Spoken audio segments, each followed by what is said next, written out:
Okay, so I'm going to show you the greatest thing ever that somebody just sent me. The one thing that is sustaining USA Network almost single-handedly.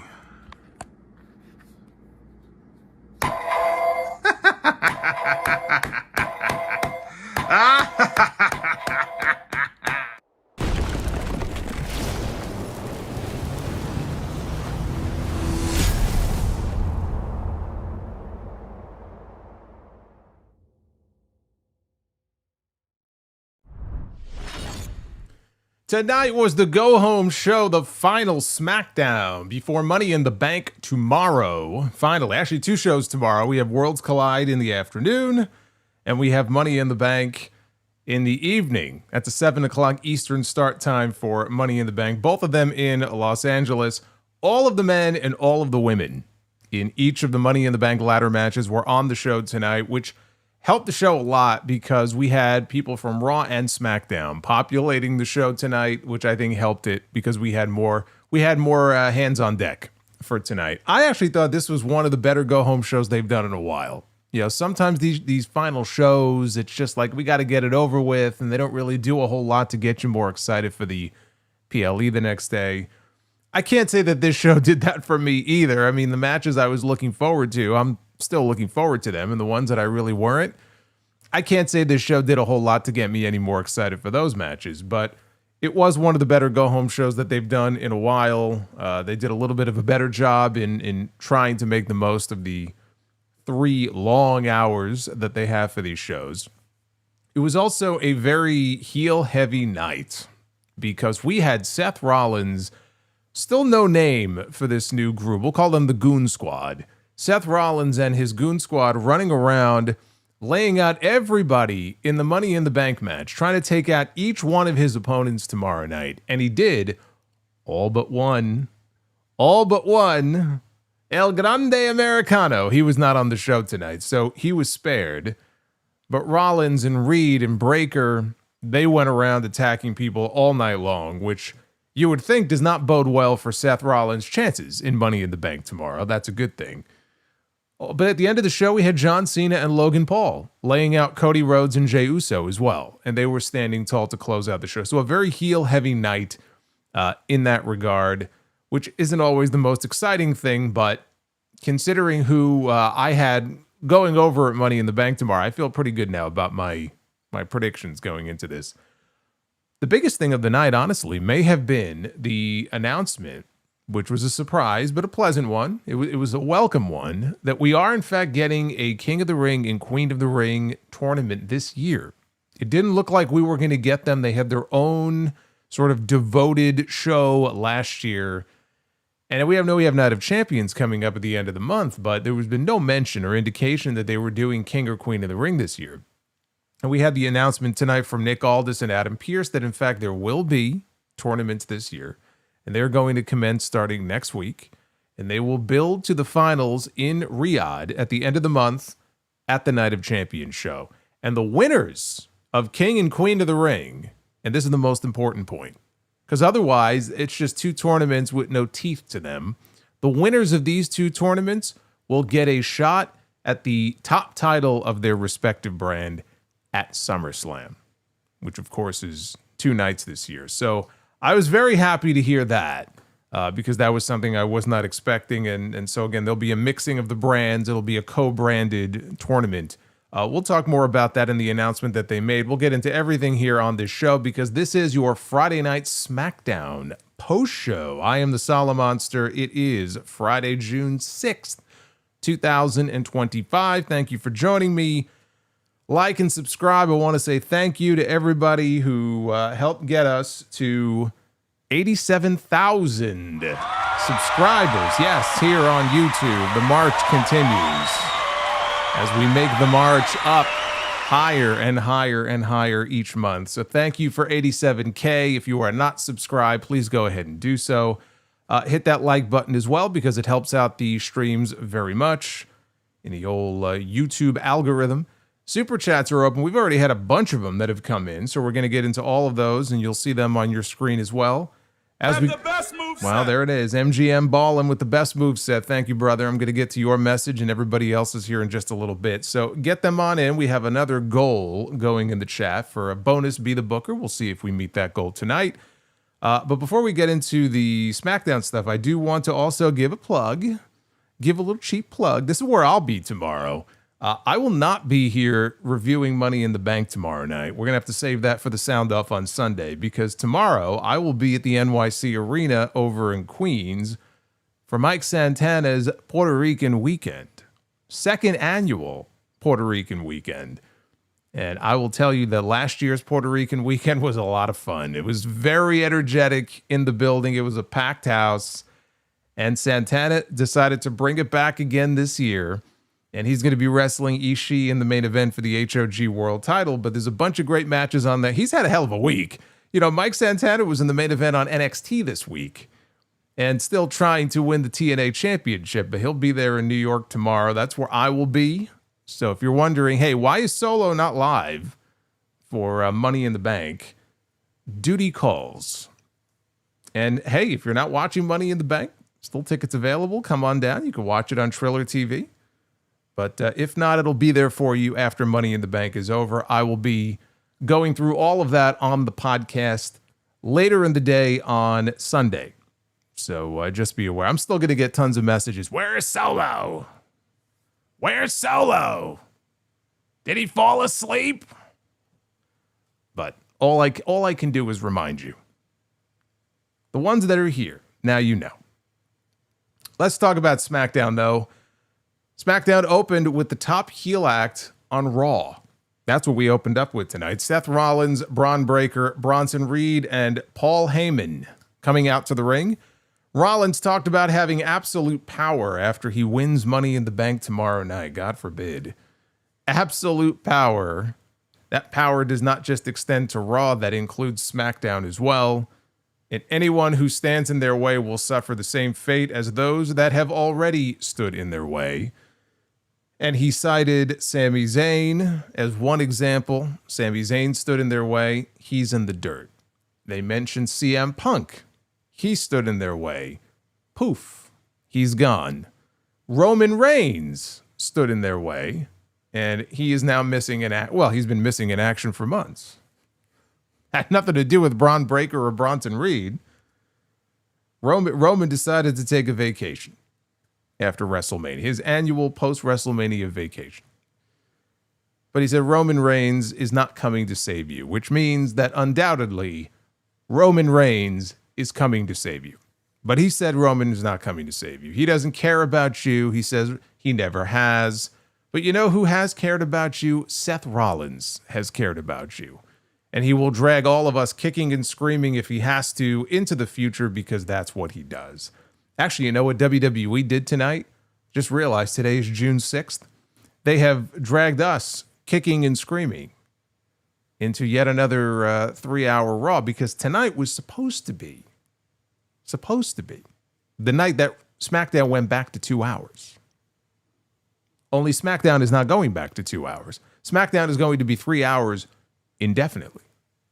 We have all been dragged kicking and screaming.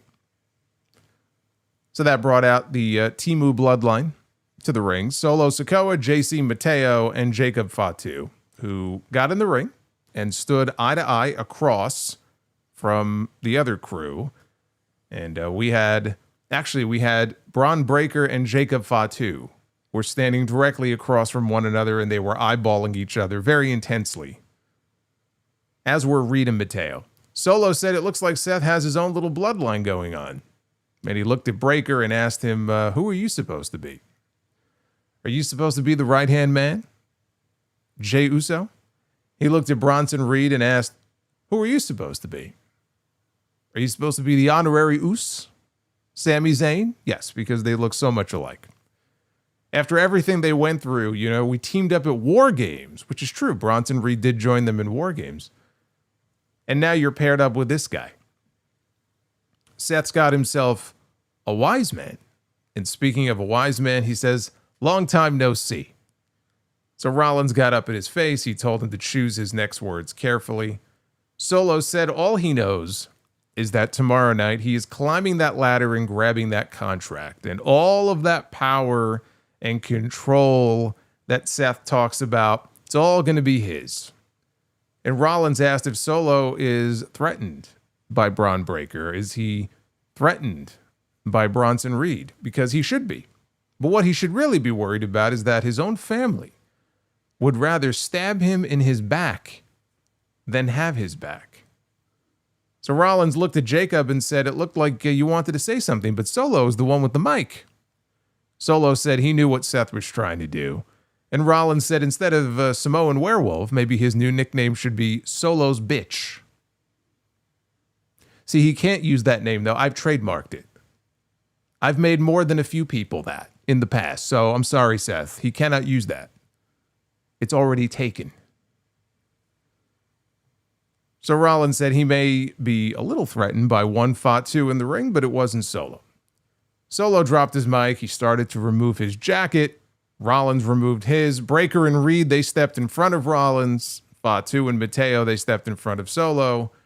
Rollins and Fatu, they went face-to-face for a moment until Rollins called off the dogs, and they exited the ring. And at that point, now that the Bloodline had their backs turned, Jimmy Uso appeared in the ring behind them and hit Mateo, which sent Mateo into Fatu and sent Fatu out of the ring. Solo rolled outside. Jimmy super kicked Mateo, who joined the rest of his crew, and Jacob was not happy about being knocked out of the ring by JC Mateo. I'm not expecting anything between these two groups beyond some interaction in the ladder match tomorrow, inevitably between Seth Rollins and Solo Sikoa, because they're two of the 6 men in the ladder match, so of course they're going to interact.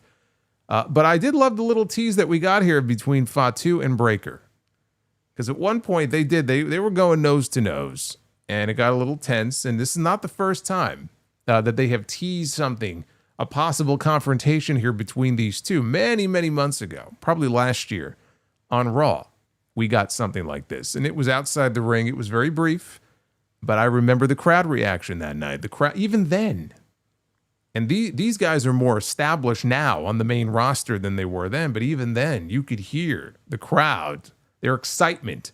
They wanted to see those two go at it, and they wanted to see them go at it now too, and one day they will. But like you could just feel it. Like the people know that at some point that's going to be a very big match. Whenever it happens, whether there's a title on the line or not, they know that that's going to be a very big match. So you just gotta be patient. One day we will get it. So that open led to Jimmy Uso one-on-one against JC Mateo after a break. They joined this already in progress. Solo Sikoa was outside with Jacob Fatu. They were watching the match. Solo was telling Jimmy it's not too late for you to come back to the family. So they worked through another commercial, and then when they came back, Jimmy was rallying until Mateo clotheslined him and then landed a standing moonsault. Mateo hit a running elbow in the corner. Uso came back with a Samoan drop, so we got the reset. Uso came off the top with a whisper in the wind. Haven't seen him do that in a while. I would say call it 3 sheets to the wind, but he's been on his best behavior the last few years. I haven't heard of any reports, so we'll leave that one in the toolbox. Uso ran at Mateo, but Mateo caught him and hit a spinning back suplex for a near fall. Jimmy made a comeback. He went up to the top. Solo, though, jumped up on the apron. So now Jimmy and Jacob, not Jimmy Jacobs, but Jimmy and Jacob, they engaged in a little stare down here. Fatu was on the apron. Mateo comes charging in at Jimmy. Jimmy, though, moves, and Mateo collides with Fatu, which knocks Fatu off the apron. Jimmy then rolled up Mateo, and he picked up the win. And when the match was over, Fatu left. He walked off. And in the ring, JC Mateo was yelling. He was yelling at Fatu, and then he turned and he was yelling at Solo that Jacob was the problem. So not much of a match here between these two. It furthered the tension, which they're slowly building week by week between Jacob Fatu and JC Mateo. And it got Jimmy a win, at a time when I mean, tell me what Jimmy Uso is really doing right now. He's a man on an island all by himself. He has no direction. He's not really involved in anything. I mean, Solo has been talking about, come on, you got to bring you back into the family. But he really doesn't have anything going on of his own. He's just sort of meandering around. So they decided to give him a win, but it was a win that fed into this story at least that's going on. So like JC Mateo losing, this was his first loss. But they've been feeding him wins, right? He came into this, I think, 3-0. And the only reason he lost was because of a distraction, and it's feeding into the larger story. So I had no issue with that. That was not a big deal. After this, in the back, we had Zelina. No last name on the nameplate on screen. Just Zelina is walking in the backstage area when she runs into Giulia. And she tells Giulia that you're going to have to pry the United States Championship from my lifeless body.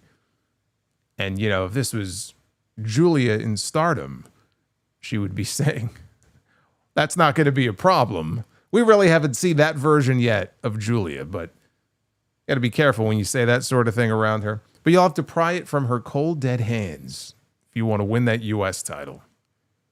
Giulia said Zelina was confident, and she likes that. And then Zelina walked off as in the background, you could see Giulia watching her walk away. I swear to you, this felt like a cutscene from one of those 2K games. That's exactly what this was. And I don't mean that in a positive way. I'm not complimenting this. This felt like a cutscene from a video game. That's how just wooden this whole thing was. Elsewhere in the back, we had the other United States champion. Nothing wooden about this guy. Jacob Fatu, he ran into Damian Priest. Priest told Fatu that it's not easy working with family, is it? Said he's been where Fatu is right now. He doesn't envy that. He said at some point he's going to be coming for the U.S. title. And Fatu said, that's fine. And if you don't take care of business when we meet, you go to the back of the line like everybody else. And he walked off. We had Zelina Vega back with her full name. So I don't know why it just said Zelina on the graphic in the backstage segment. I was like, uh-oh. But she got her full name back here. She went against Piper Niven. I don't believe this was a title match, but she went up against Piper Niven in what they called a Bakersfield brawl because they were in Bakersfield, California. See, in case you couldn't tell. They were in Bakersfield, California tonight for the show. I have to say also about the crowd in Bakersfield, good crowd. Good crowd. There was a guy in the front row. I don't know how old he was. Maybe late teens. He could have been 20-ish. I don't know. He wasn't, he was pretty young. In the front row wearing a blue shirt. He was excited by everything on this show. To the point where I was wondering if he was planted there. I'm sure he wasn't, but there was nothing that didn't excite this kid on this show. But I will say this, we had Piper Niven and Zelina Vega out here. This Zelina Vega Secret Hervis stuff, this just will not die. It just continues. Every single week, we get different permutations of it. Every single week, we go from Zelina against Chelsea to Zelina against Alba to Zelina against Piper, which I feel like I've seen a couple times before already. And then we'll get a handicap match. It'll be Zelina against Piper and Alba. Then it'll be Zelina and Giulia against Chelsea and Piper. It'll be like every possible combination that you could think of, just to milk this for all that it's worth. Vega grabbed the kendo stick from under the ring early in the match, and she was working Piper Niven over with it. And I'm not sure why, but then she threw the kendo stick outside the ring and she went for a pin and Niven immediately kicked out. And I just thought, boy, I bet you wish you didn't throw that stick out of the ring now, didn't you? Yeah, I didn't quite understand that. So the crowd wanted tables. Of course they did. Action spilled outside. Niven caught Vega and slammed her head first down on the apron. She followed up with a basement crossbody against the LED screen on the side of the ring. And then they went to commercial. This was all very exciting. But very exciting to the boy in the front row. I will say that. The show came back. Now we had a chain in the ring, like a small chain. And Piper used it to wrap it around Zelina's head. She had it like wrapped around her mouth. Niven set up a chair. She attempted to slam Zelina, but Vega turned it into a DDT onto the chair. So Niven rolled outside. Vega then went up. She hit a moonsault out onto everybody, including Chelsea and Alba, who were out there. Back inside, Vega went back to the top. Niven cut her off. And Vega fought back. She hit a super code red from the middle rope. Actually, from the top rope. Alba fired, though, on the pin attempt at the very last second. Pulls Zelina off of Piper.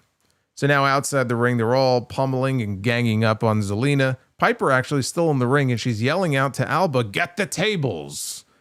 So off Alba goes to go fish a table out from under the ring. So her crew, they set up a table inside the ring, and now Vega is sprawled out on top of the table. Niven goes to the middle row. Meanwhile, they cut outside, and Chelsea is out there, Alba's out there. But now we see that Giulia has appeared from out of nowhere. And Giulia is standing on top of the barricade and leaps off, and I believe it was a double clothesline, and she took both members of the group down. Zelina got up off the table in the meantime, and she was trying to powerbomb Piper Niven from the middle rope through the table. And Piper is holding on, and Zelina, it's a tiny woman, and she's trying with all of her might, and Piper is just hanging on for dear life. Giulia grabs the kendo stick. She gets up on the apron, and she whacks Piper across the back with it. Still nothing. So then she whacks Piper across the chest with it. And finally, Piper lets go, and she gets powerbombed through the table. And Zelina folds her up and pins her to pick up the win. So this was the usual PG WWE brawl that we've seen a million times. The big spot was the table spot there at the end. And I'm watching this, and I'm like, okay, well, I guess Giulia's a babyface now. Because I think she was a heel before, right? Or the crowd anyway was taking to her as a heel. But I guess, okay, now she's a babyface, right? She gets in the ring, though, and she raises Zelina's hand, and then she attacks her. And she drops her with a Northern Lights bomb and poses over her with the U.S. title. That's more like it. That's more like it. I prefer Giulia more as a heel now anyway. Even better, it hopefully means, who the hell knows, but I would hope that this means we are finally transitioning Zelina over to a new program with Giulia and getting away from the Secret Hervis stuff, which I think they've gotten about as much mileage out of as they possibly can. We need to get Zelina away from them and into something new. And that's what this feud program, whatever, with Giulia, that's what this is going to be. That's what I want to see. No more of this. We've seen this. Even Chelsea, and I like Chelsea Green. Time to move her on to something else. Now in the back, Cody Rhodes greeted Jey Uso, and they hugged. Cody asked Jey, "Are you good?" And Jey said, "I'm good." But he added that he was still a little banged up from what happened on Monday night. Jimmy entered the room. Brother Jimmy, Big Jim. He walked in. He asked Jey, "Are you straight?"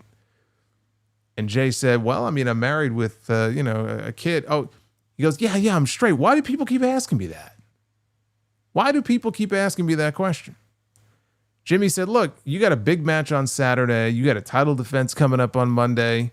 He just wants to make sure that he would yeet when it was time to yeet." The guy, all he does is yeet. I don't even know why you would bother asking that question.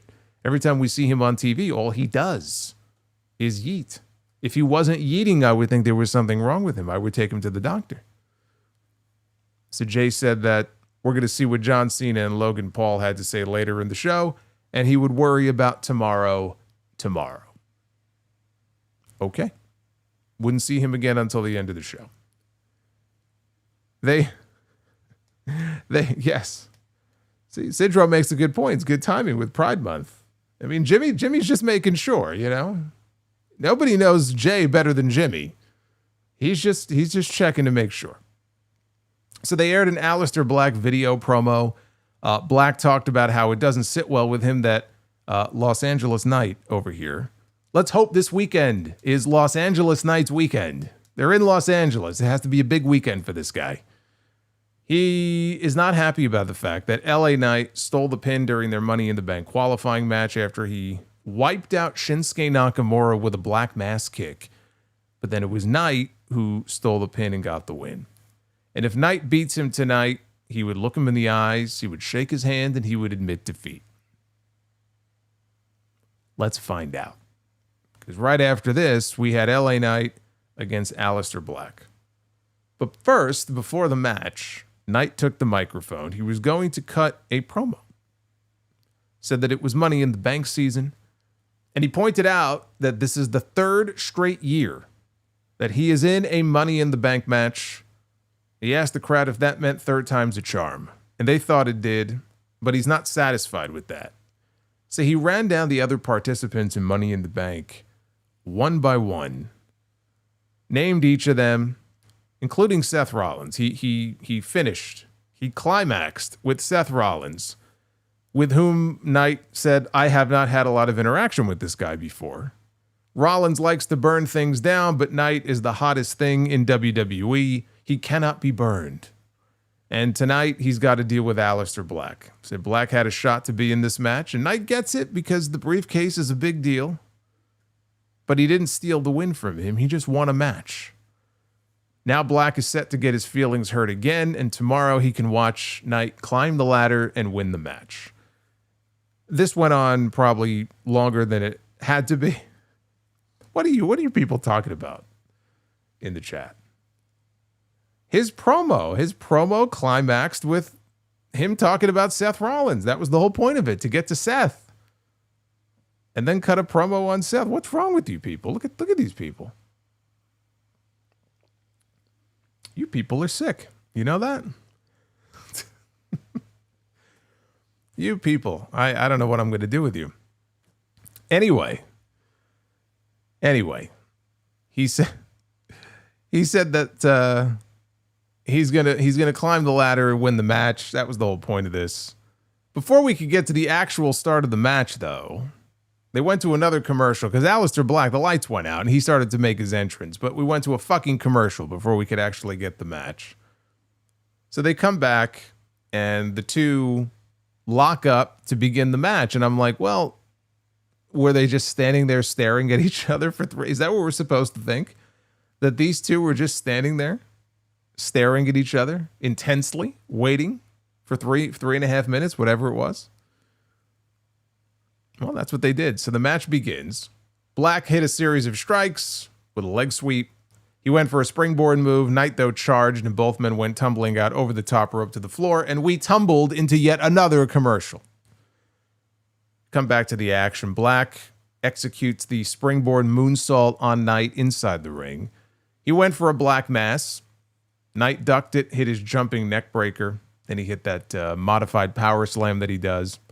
Later on, Black went for a springboard moonsault again, but Knight caught him and hit a very safe-looking burning hammer. And Black rolled outside. He rolled to the floor just as Seth Rollins runs into the ring and he stomps LA Knight into the mat. And, of course, that led to the disqualification. Match got thrown out. Rollins set up for another stomp, but before he could hit it, he went to go charge in for the second stomp. Aleister Black gets back into the ring, and Rollins stops in his tracks. But here comes Braun Breaker. He spears Black. Bronson Reed enters. He lands a running senton on LA Knight.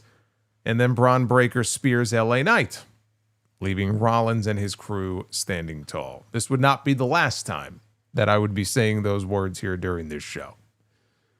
I was not a fan of the finish, the lame DQ. I understand why they did it, though. It protects Aleister Black from having to eat the pin here in this match because we know LA Knight is in Money in the Bank tomorrow. Aleister Black is not. So it would make no sense to beat LA Knight going into Money in the Bank. But at least this way, Aleister Black is spared the loss because they don't like beating people. This is how they get out of these situations. So I understand why they did it. The match itself was starting to get good there. near the end until it was interrupted. I have a much better feeling about LA Knight winning too, because I had him and Naomi as my picks to win Money in the Bank tomorrow, and I'm sticking with that. And I feel a lot better now than I did a few days ago about LA Knight's chances going into tomorrow night when you think about what Rollins was doing all night. Because let's break this down here, right? You got 6 guys in Money in the Bank. You've got Seth Rollins, you've got LA Knight, Solo Sikoa, Andrade, Penta, and El Grande Americano. Penta is not winning Money in the Bank. El Grande Americano, I mean, I cannot sit here and tell you that they wouldn't have the balls to do it. He's not going to win Money in the Bank. Andrade ain't winning shit. So that's half the field gone. That leaves us with Seth, Knight, and Solo. I could see any of those 3 winning Money in the Bank. Solo is the one who has the least chance of those 3. Solo Sikoa is not winning Money in the Bank. So realistically, it comes down to 2 people, right? It comes down to Seth Rollins, and it comes down to LA Knight. And I have been saying for the last couple of weeks, that of all the men in this Money in the Bank match, LA Knight is the one who needs this win the most. He is the one with the most to gain. He is the one with the most to lose if he does not win this match. And I don't think they would send him out there and point out the fact, draw attention to the fact that this is his 3rd straight year in this match. And he'll be a 3-time loser if he doesn't win. 3 years in a row. Why would you draw attention to that unless this guy is finally going to go in there and win the big one? I don't understand. If he doesn't win tomorrow night now, then I don't understand why they would have him go out there and say what he said. Unless they're actively trying to bury this guy, which doesn't make any sense to me because they're not trying to actively bury him. So I feel better about his chances of winning this match. Of all the people in this match, he is the one with the most to lose here. Solo, if anybody else in this match loses, right? They lose nothing. They lose nothing because they either have something else going on that they'll, some other story or feud, or there are guys in this match who you would expect to not win. So if they lose, it's like, well, I didn't expect them to win anyway. LA Knight is kind of in the middle here where, yeah, you might not expect him to win the way he's been booked lately, but if he doesn't, he's got nothing going on. He's got nothing. And it would be the 3rd year in a row that he loses. Tell me how that makes sense. Now, I've also said that I think LA Knight desperately needs to be moved over to Monday Night Raw, and he does. Although I do recognize the problem that presents, because there is a definite hole that needs to be filled on SmackDown right now when it comes to top talent and big names. I mean, think about who you have right now on that SmackDown roster, right? You've got Roman Reigns, who we never see. And I think he'll be back tomorrow. I do believe. But even when he's back, it's not like he's on the show that often, right? You rarely get to see Roman Reigns. John Cena, he's added some more appearances. He was on the show tonight. He's the champ.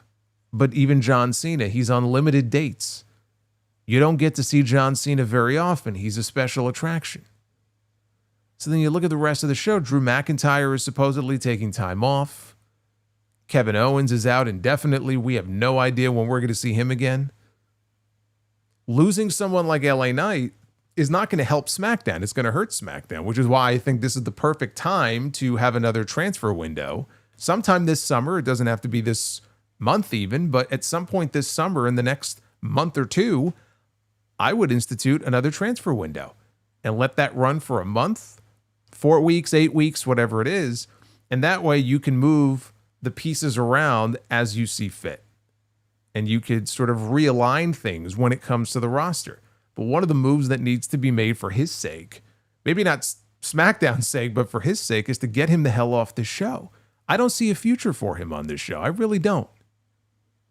And the time is right. The time is now. I think it's a move that is going to benefit him. I can't sit here and tell you that moving him to Raw is going to change his fortunes and things are going to be so much better for him on Mondays. But I can tell you one thing. If he stays on this show, I mean, he's dead in the water. Tell me I'm wrong. Tell me what you see him doing differently in the next 3 or 4 months if he stays right where he is and doesn't win Money in the Bank. where is LA Knight going to be in 3 months? What's he going to be doing? You honestly believe that he's going to be in the WWE title picture? He's already been bounced out of the US title picture. What else is there for him to do? That's why he needs to be moved. But other moves will then need to be made to make up for losing him. Because there's a lot of other names right now that they simply, either don't have available or we don't get to see very often on this show, and that has to change. Now, if Gunther beats Jey Uso, because we have a big World Heavyweight title match coming up on Raw this Monday night. If Gunther beats Jey Uso on Monday, I would have LA... Well, I told you, I would have LA Knight win the briefcase. I would have LA Knight show up. I would have Gunther win, and then have LA Knight show up and cash in Money in the Bank on Gunther.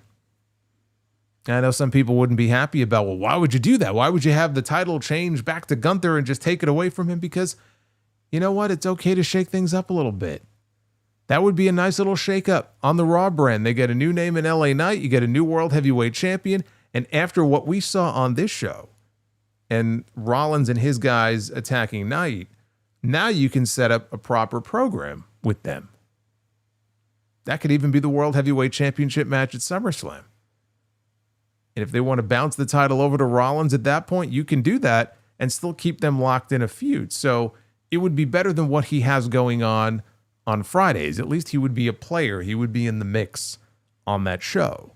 And it would shake things up in a way that I think would make things a little more interesting. So, but it also ties into kind of an announcement that we got here in the very next segment, because after this, it was to the back for what they said was a special joint announcement from Raw GM Adam Pearce and SmackDown GM Nick Aldis, announcing the return of the King and Queen of the Ring tournaments.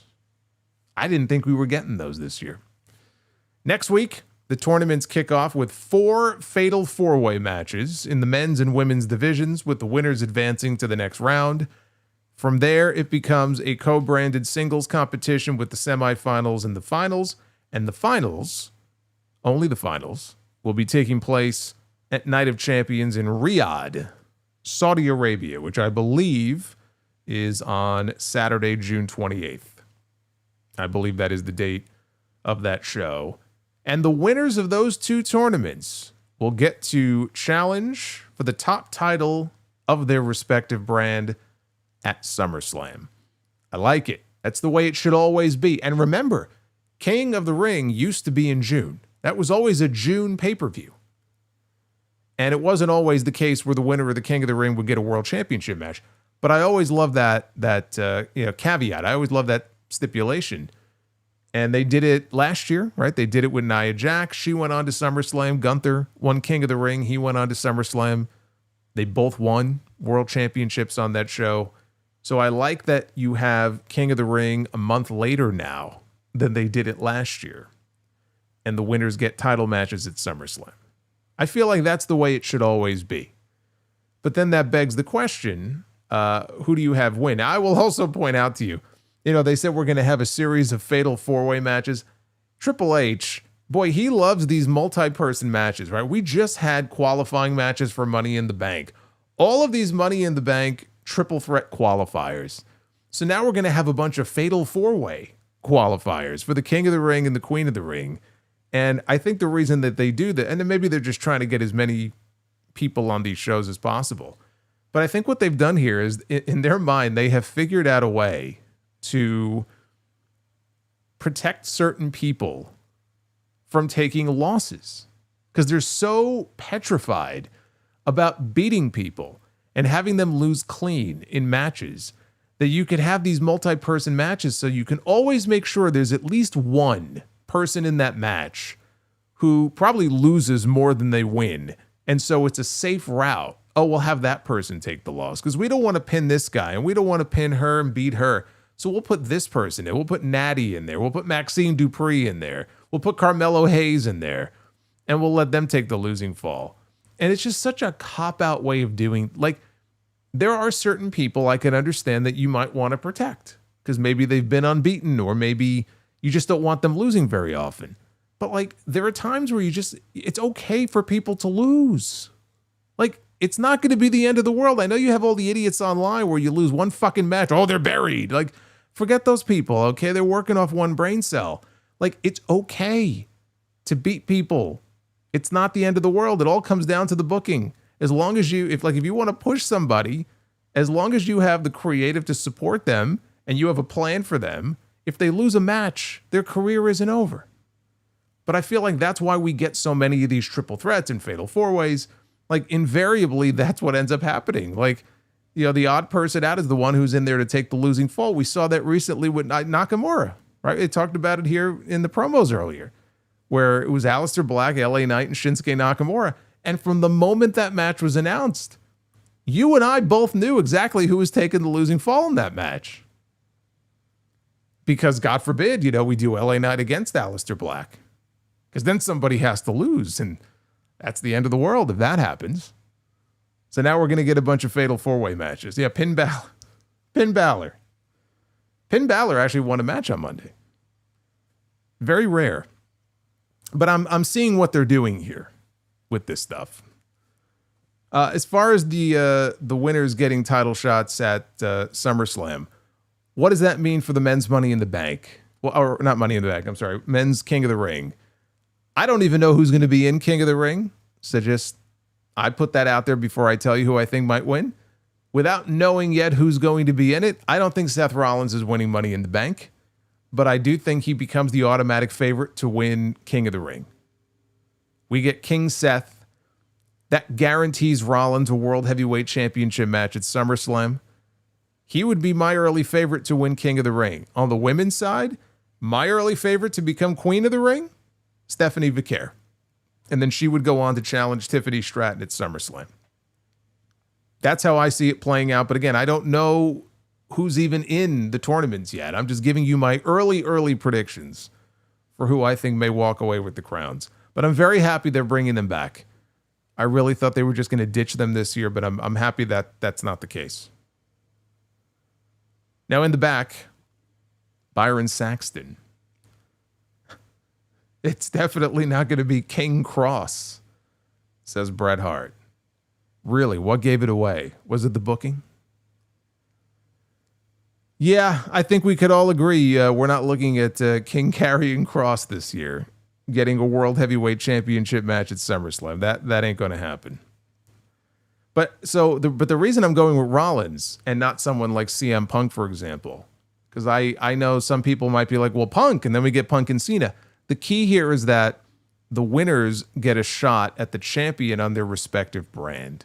Punk and Cena are not on the same brand. I'm pretty sure Cena, now maybe Cena's a free agent. I don't know. How is he classified on WWE.com in the roster section? If somebody can check real quick. I think Cena is listed on the SmackDown side, but he's got the SmackDown title. So it doesn't matter. Whether he's a free agent or not, he's got the SmackDown belt. And they made it very clear that the winner is locked into challenging the top champion on their brand. So I don't think that would work. Otherwise, I would have considered Punk for the spot. But I'm thinking it's going to be Rollins. Byron Saxton was interviewed in the back, or interviewed. Jade Cargill. Yeah, Byron Saxton was not interviewed. He has nothing interesting to say. But he interviewed Jade Cargill. And he said, you're going to be competing in Queen of the Ring. So I guess we know Jade is going to be in. She says she can't wait to tear through the tournament. Saxton asked about Bianca Belair. And before Jade had a chance to respond, Charlotte Flair interrupted. She told Jade there's only one queen in WWE. So there's your Evolution match. There it is right there. Tiffany Stratton wandered on by and she chuckled as she started her march to the ring for the next segment.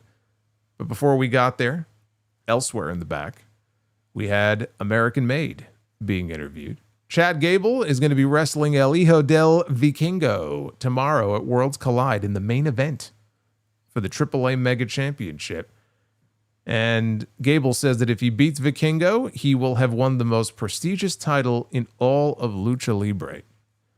Andrade wandered on over and he was laughing at the idea. He started speaking some Spanish to Gable. Penta shows up, big pop. he joins in the Spanish. She's also making fun of Gable.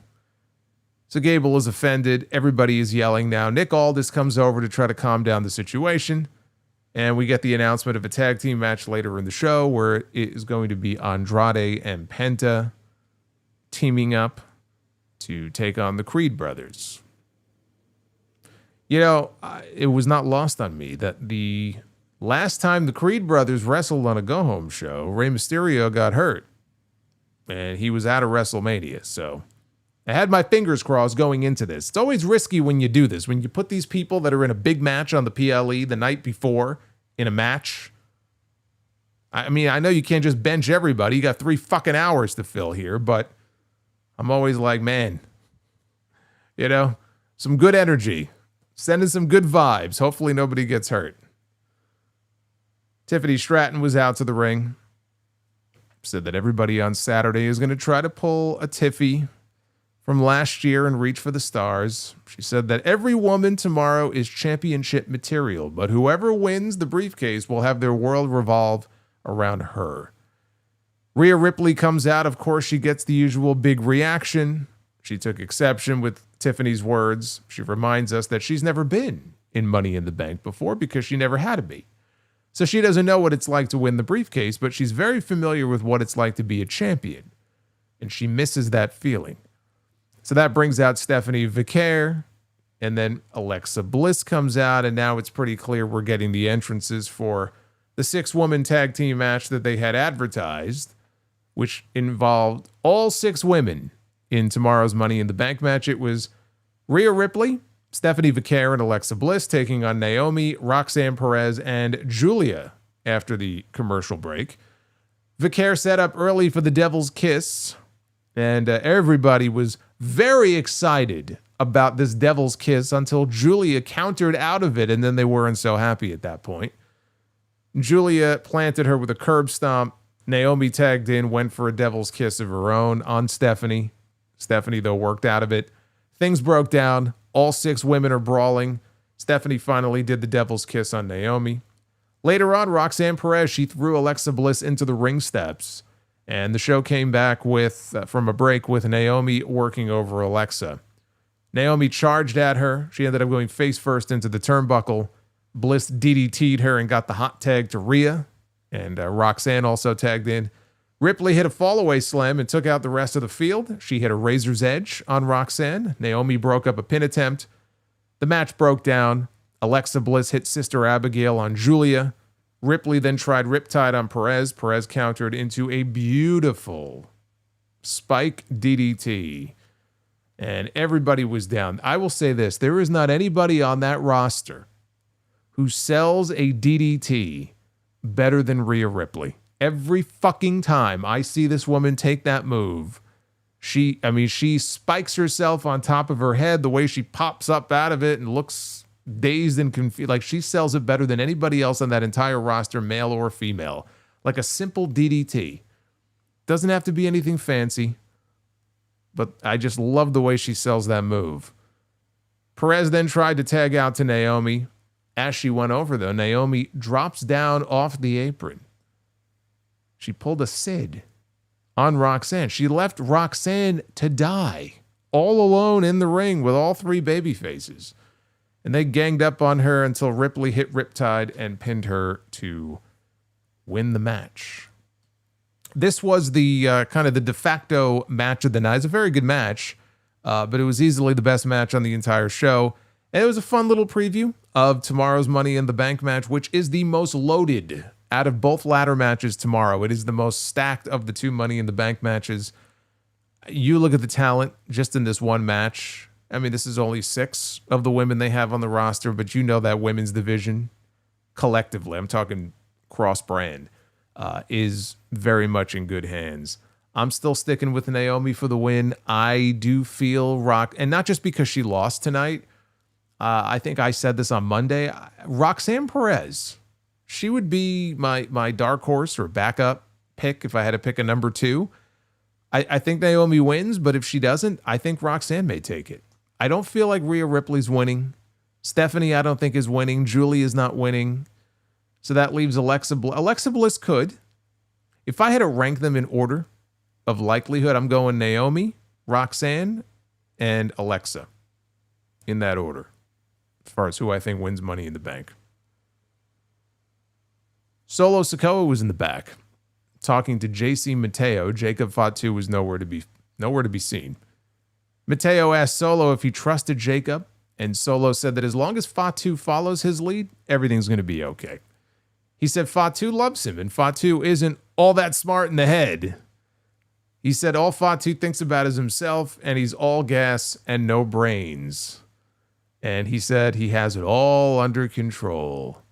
And sure enough, as soon as they walked away, we see Jacob Fatu was standing right around the corner. He heard every word that Solo Sikoa just said. And that does not seem to bode well for Solo Sikoa's chances in Money in the Bank tomorrow night. Not that his chances were all that great to begin with, but they're even worse now than they were before. I like that line too. All gas and no brains. That was pretty good. He's going to get the shit kicked out of him. It's going to be great. So they do their usual signs of the night segment. They show different signs in the crowd. I mean, these are not quite attitude era signs, but, you know, people bring signs. Not like they used to, but they focus this. Anyway, they're showing various signs. And all of a sudden, they just abruptly cut away. And we end up with one of these VHS-style Wyatt 6 videos. And this is Bo Dallas. Not Uncle Howdy, it's just Bo Dallas. He said, grief is not linear and is not healed by time. He said it's a festering wound that has continuously been ripped open by the echoing of a presence that is no more. He said, you don't forget. You can just accept that which cannot be changed. He said he's watched the tag team division. Spoke about the loyalty, the trust, and the brotherhood. And he questioned if it was unbreakable. He said that from their loss, referring to the Wyatt Six, from their loss, they have become a family. And yet they wanted to forget them again. He said, your brotherhood will be tested and the time for repentance has passed. Accept your condemnation, we will not be forgotten. You know, the eerie thing about this segment is when he was initially in the beginning of the promo, he's talking about grief and, you know, it's pretty clear he was referring to his brother. They had little flashes of Bray Wyatt. Now, he already looks like his brother. It's very eerie, but they had actual flashes of Bray Wyatt where they like spliced in his image or his likeness, which was kind of jarring because they already look very much alike. But outside of that, I mean, again, not a whole lot here in this segment. As far as why the tag team division, or that was one of the questions. Why are the Wyatt Six going after tag teams on SmackDown all of a sudden? And he didn't really directly address it other than to say, you know, we are a brotherhood. And I guess they're looking at other groups. I mean, not necessarily factions, but in this case, tag teams, and I guess testing their loyalty to one another. I guess that's the story they're going with. And so that's the reason why they're going after tag teams. So, I mean, at least we had some attempt at an explanation. They could have given us nothing. This was all we got tonight as far as the Wyatt Six. Again, there's not a lot there right now. And I'm willing to give it time because they just came back. But all that time off, and I know it may have been injury related, but all that time off and not even attempting to have the other members continue on television to further establish their characters. And I think that was a mistake. And it's just been death trying to get into, you know, what they're doing here. Because it feels so slow. And you just want it to get to whatever the next thing is that they're going to do. And I just feel like we're in this weird rinse repeat mode where even though they're going after tag teams now, this still feels very much like what they were doing 9 months ago. So that huge gap in the middle where they just weren't around at all, I think it really stifled their momentum because they literally were not around. They didn't even attempt to do anything with the other members. They just benched everybody until And I think it might have been Bo Dallas, but whoever was hurt until that person was ready to come back. And I think that was a mistake. It feels like we're starting from scratch now. But the excitement that was there at the very beginning when they massacred everybody on Raw and they were trying something different, like that's gone now. So they're here. They're like a known entity. People know who they are. There's wondering, what is this? What is this going to be? Oh my God, why are they here? Like that's in the past now. So now it comes down to the booking and really how they're utilized. How are these characters going to be portrayed on television? Are they going to speak? Is it just going to be Bo Dallas, dropping videos like this?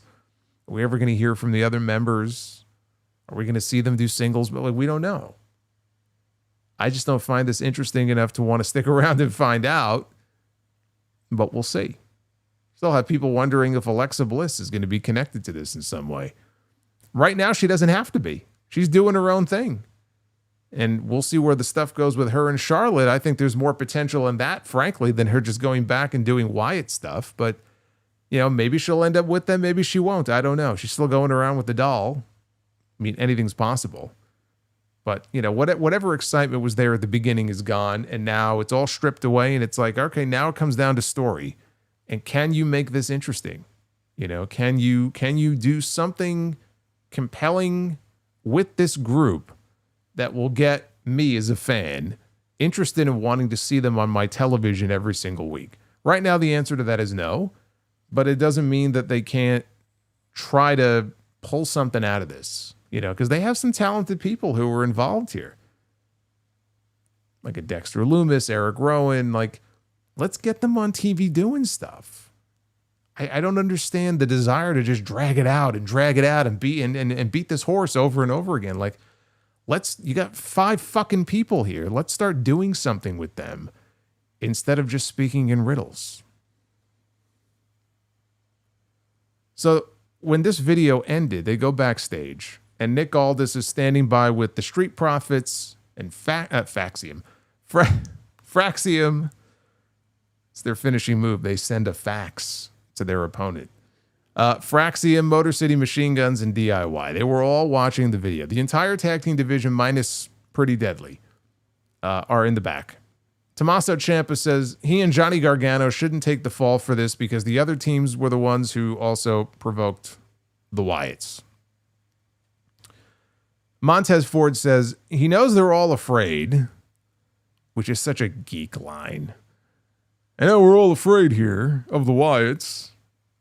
He knows they're all afraid, but they need Fraxium and the Guns and DIY because they can't do things on their own, right? Basically, you got to band together. If we're going to take these guys down, you got to band together here.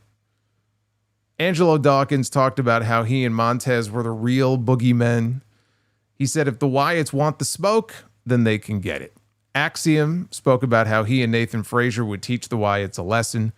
DIY was all for this. They liked that idea. Chris Sabin said he and Alex Shelley are the veterans here, and they want to get their hands on the Wyatts as well. And DIY was all for that too. Gargano told Nick Aldis that any of the other 3 teams, they would be perfect as opponents for the Wyatts. We had Penta and Andrade. Why are they afraid of the Wyatts, says Kevin Lee. That's a great question. I was asking myself the same question. And by the way, anybody who is having, I know some people aren't having any issues. If anybody's having any audio issues, just refresh. I think it's a YouTube thing. Everything's fine on my end, so it may just be a YouTube thing. YouTube is just being stupid sometimes. Just hit refresh and let me know, but it should be fine. Penta and Andrade against the Creed brothers. They showed Vikingo in the crowd. He was in the front row smiling with his AAA Mega Championship ahead of Worlds Collide tomorrow.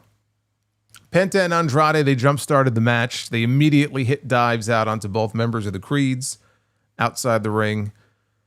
After a break, Andrade was getting worked over by the Creeds until he hit an enziguri on Julius, and then he tagged in Penta.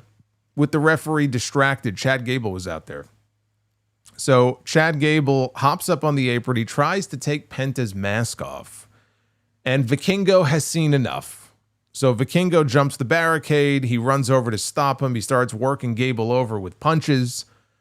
They fought off into the crowd. You know, it is wild. It is wild to see Vikingo on SmackDown. Like, if you would have told me that, like, at the beginning of the year, I don't play bingo, but if I did, this would not have been on my bingo card, that I would see Vikingo on SmackDown. But here he is. Now, back in the ring, Penta finished off Julius Creed with a Mexican Destroyer off the middle rope, and he picked up the win for his team. This was fun, and the crowd was super into Penta. They were also behind Andrade, but you know what? It didn't hurt having Penta as a tag team partner. But this was a fun match. When it was over, we heard Seth Rollins music yet again. And the Heyman Alliance, or the Goon Squad, as it were, they made their way down to the ring. They surrounded the ring, and a brawl broke out with Braun Breaker and Seth Rollins and Bronson Reed and Penta and Andrade. The heels got the better of it. Breaker speared Andrade. Reed hit a running senton on Penta. Rollins then stomped both men. Reed went to the top. He landed a tsunami splash on Penta. Officials ran out to help, and they cut to commercial. So the takeover, the NWO light takeover here continues on this show. And Rollins, the story here all throughout the night is that Seth Rollins is trying to take out one by one all of his adversaries in the Money in the Bank match tomorrow. All except one. Because a certain masked luchador did not appear on the show tonight. He will be in Money in the Bank tomorrow, but he was not there on the show tonight. Never got his hands on that guy. That guy's going into that match fresh. Or actually, he's not going into that match fresh. He's going to have a match on the other show. And then he's going to have to run over from the Kia Forum all the way over to the Intuit Dome. Hey, all my LA peeps out there, what is the distance between the Kia Forum and the Intuit Dome? There's a few people tomorrow that are going to have to pull double duty and make their way from one building to the other. How long of a trip is that going to be? But you know, if CM Punk is not getting involved in Money in the Bank tomorrow, and I don't know why he wouldn't, but if he's not going to be getting involved in that match, we know Roman Reigns definitely is. Right? I mean, they pretty much foreshadowed that on the show tonight. Or maybe they both will, but it's time. It's time for Roman's vacation to be over and for him to be back on the show. You cannot have Seth Rollins come out here tonight talking about Roman and talking smack about this guy. You can't have him coming out and doing that and basically calling him out and then not have Roman Reigns show up to answer for it. I mean, that just wouldn't make any sense. So the time is right. And I would expect that when Rollins is just fingertips away from pulling down that briefcase, that's when we see Roman and or CM Punk come to screw him over and screw him out of it. That will pave the way for LA Knight to do what he did in the qualifying match with Aleister Black and Nakamura and steal the win. I don't care how he does it. As long as we don't see Seth Rollins win, because they just made it so obvious tonight that if he actually goes on to win Money in the Bank tomorrow now, I mean, that would be awful. I mean, for everything we saw him do tonight and then he ends up going and winning, like how fucking lame would that be? So the show came back.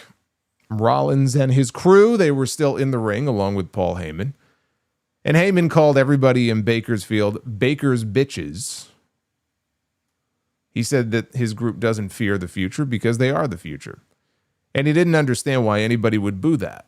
Heyman said Rollins already told everybody everything that would happen. Everything that he has said would happen has happened. Said that he asked the crowd if they understand that they are the vanguards of the destiny of WWE. I wouldn't be putting that on a t-shirt. Luis says walking is 22 minutes between the Kia Forum and the Intuit Dome. Well, that's good. That's good. Gable will get in some light cardio then, as he goes from one show to the other.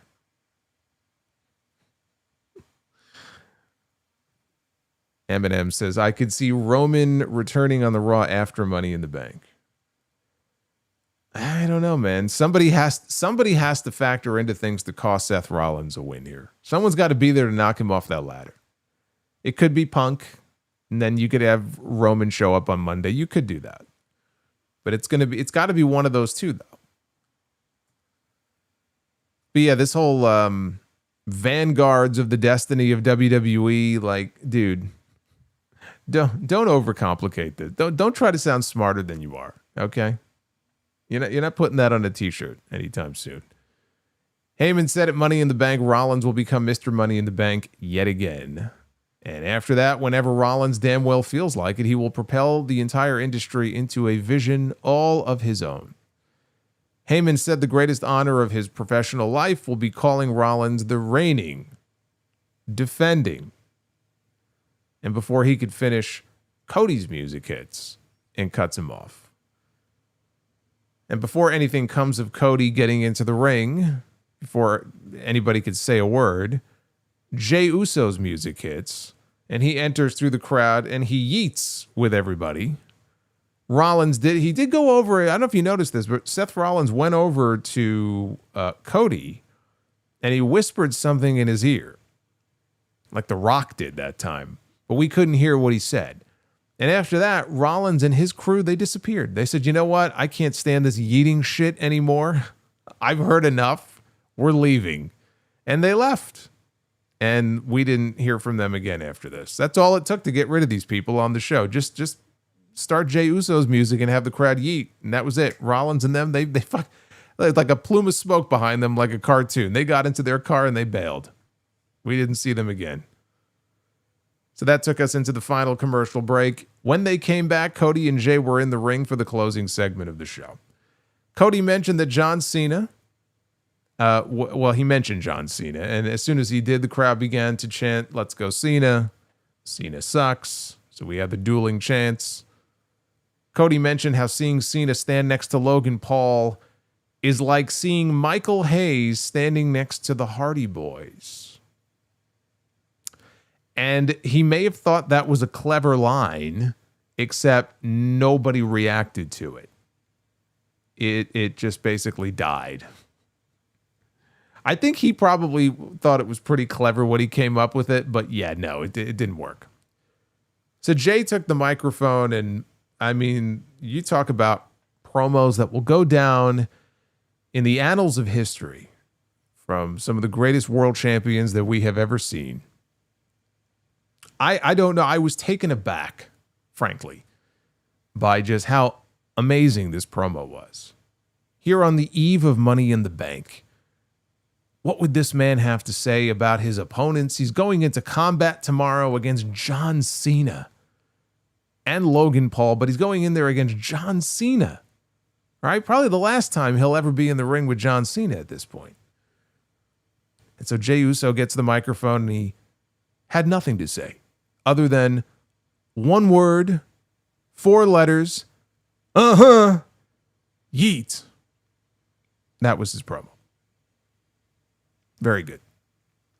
So that brought out John Cena wearing Lakers colors with his gear. I thought he was supposed to be a heel. Why is he coming out dressed in Lakers color? He's well, I guess they weren't in LA today. They were in Bakersfield. But he had a white shirt, he had a purple and gold hat, and he had ring announcer Kevin Nash. Mark Nash. Oh, I knew I shouldn't have filled this mug up too much.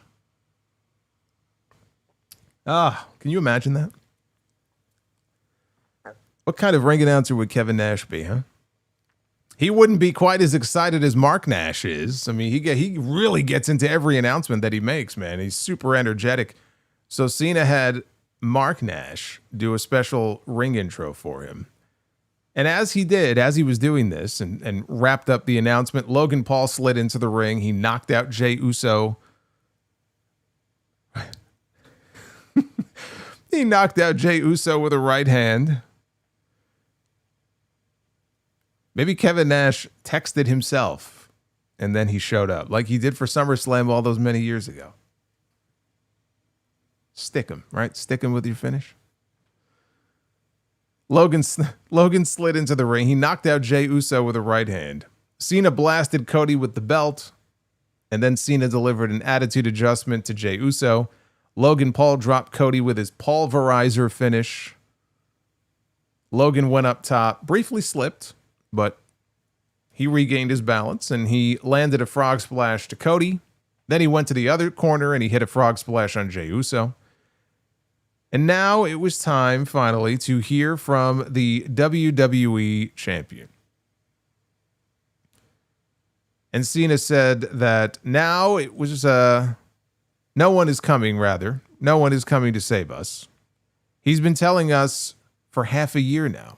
We just haven't been paying attention. Our dream of what the WWE will be is ruined. This is our future.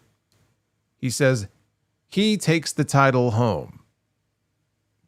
Logan takes the world title to the top. And Cena, of course, will retain his championship. Logan held up Jay's title at this point. Cena held up his championship. Cena said, the one of one, the inevitable future face of WWE, the future world heavyweight champion, Logan Paul. Cena put Cody back into the ring, and then he dropped him with an attitude adjustment. Then Logan threw Jay back into the ring, and he punched him out for a second time.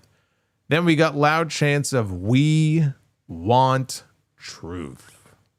We didn't hear this all night long, but they waited for the closing segment here, and it was very audible. It was actually more audible and louder than it was on Raw Monday night, because we got some chants for truth on Monday. But the crowd starts to chant, "We want truth." Cena gets on the mic, and he screams, "You can't handle the truth." And I have to admit, that was fucking great. That was a great fucking line. And not only that, but it was actually a callback, if you remember, to the WrestleMania 21 parody. They did all those Hollywood parodies heading into WrestleMania that year, funny enough, which was in LA.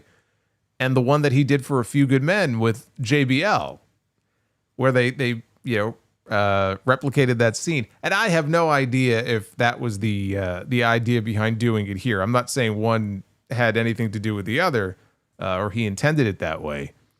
But that was a great clapback. Now, he had to know that there was a pretty good chance that he was going to get some of those chants. I mean, this is the first time he's been on TV since Truth. The news came out that R-Truth was not being renewed and was trending on social media for days. So I would imagine that he was expecting it. I don't know how spontaneous it was, but whether it was spontaneous or pre-planned, it was a great fucking line. He said, "You want our truth? Our truth is staring you right in the damn face, and no one can do anything about it. You hypocrites chant for truth. You are all pathetic liars. Take a good look, because it's the last time that I'm going to be here in Bakersfield. And remember these words: winners write the history books. Your future champion and the last real champion." And the two of them posed with both belts to end the show, and they had a hard out right there at 11 p.m. And that was the go-home episode of SmackDown. As John Cena segments go, this was one of the better ones, even though this heel turn it just still leaves a lot to be desired. I don't think it's very good. But they got heat on the babyfaces ahead of tomorrow. They left Cody Rhodes laying. They left Jey Uso laying. It makes sense, because if Cody and Jey are going to pull out the win tomorrow, right, you leave them here the night before. You leave all the fans, all the little yeeters out there who love Jey Uso and all the people that love Cody Rhodes. Oh my God, my heroes were left laying at the end of the show. What's going to happen tomorrow? They got laid out. They got knocked out. They got attitude adjusted. And then tomorrow they come back and they pick up the win, which is exactly what I think is going to happen. And I think Logan Paul is taking the losing fall in that match. Did it get me more excited to see their tag team match tomorrow? No. If I said yes, I would be lying to you. And I would never lie to you. I would never do that. So no, it didn't get me more excited to see the match tomorrow. And the card is not very big to begin with. They didn't add any matches. So this Money in the Bank show tomorrow is 4 matches. It's the 2 Money in the Bank matches. It's the John Cena match, and it's Becky Lynch against Lyra Valkyria for the Intercontinental title. That's it. So, of all the remaining matches on the show, the two women's matches I think are going to be excellent. The men's Money in the Bank ladder match, this is probably the weakest field. I don't want to say ever, but if not ever in many years, this just feels like the weakest field that they have had in some time for a Money in the Bank match. Doesn't mean it's going to be a bad match. I'm more excited for the women's match, looking at the lineup that they have put together there. There's more star power. You know, as far as that division goes, there's more star power, and the talent there is just, it's off the charts. So 4 matches, and I'm sure 3 of the 4 at least. I mean, if not all 4, 3 of the 4 I think are guaranteed to be very good. In the Cena match, you got Cena and Jey Uso, and you never really know what you're going to get. But you should have a lot of heat, especially with Logan Paul in there. So I'm sure the fans will be loud for it. I can't sit here and tell you it's going to be a great match, but maybe it will be. I don't know. If John Cena is going to go in there and have a great match, it probably would be better for him to be in a tag team situation. So I don't think it's a stretch to think that the match we get tomorrow with those 4 guys is probably going to end up being better than the WrestleMania match that we had between Cody Rhodes and John Cena one-on-one. I don't know if it'll be better than Cena and Randy Orton. But that's it. It's a 4-match card. It's very simple, and I do wonder if they're keeping it really short because there is a UFC pay-per-view, I believe, tomorrow night. I think we have Worlds Collide, Money in the Bank, and a UFC show. And I think they're going to want the WWE show to be over before the UFC show. Maybe that's part of it.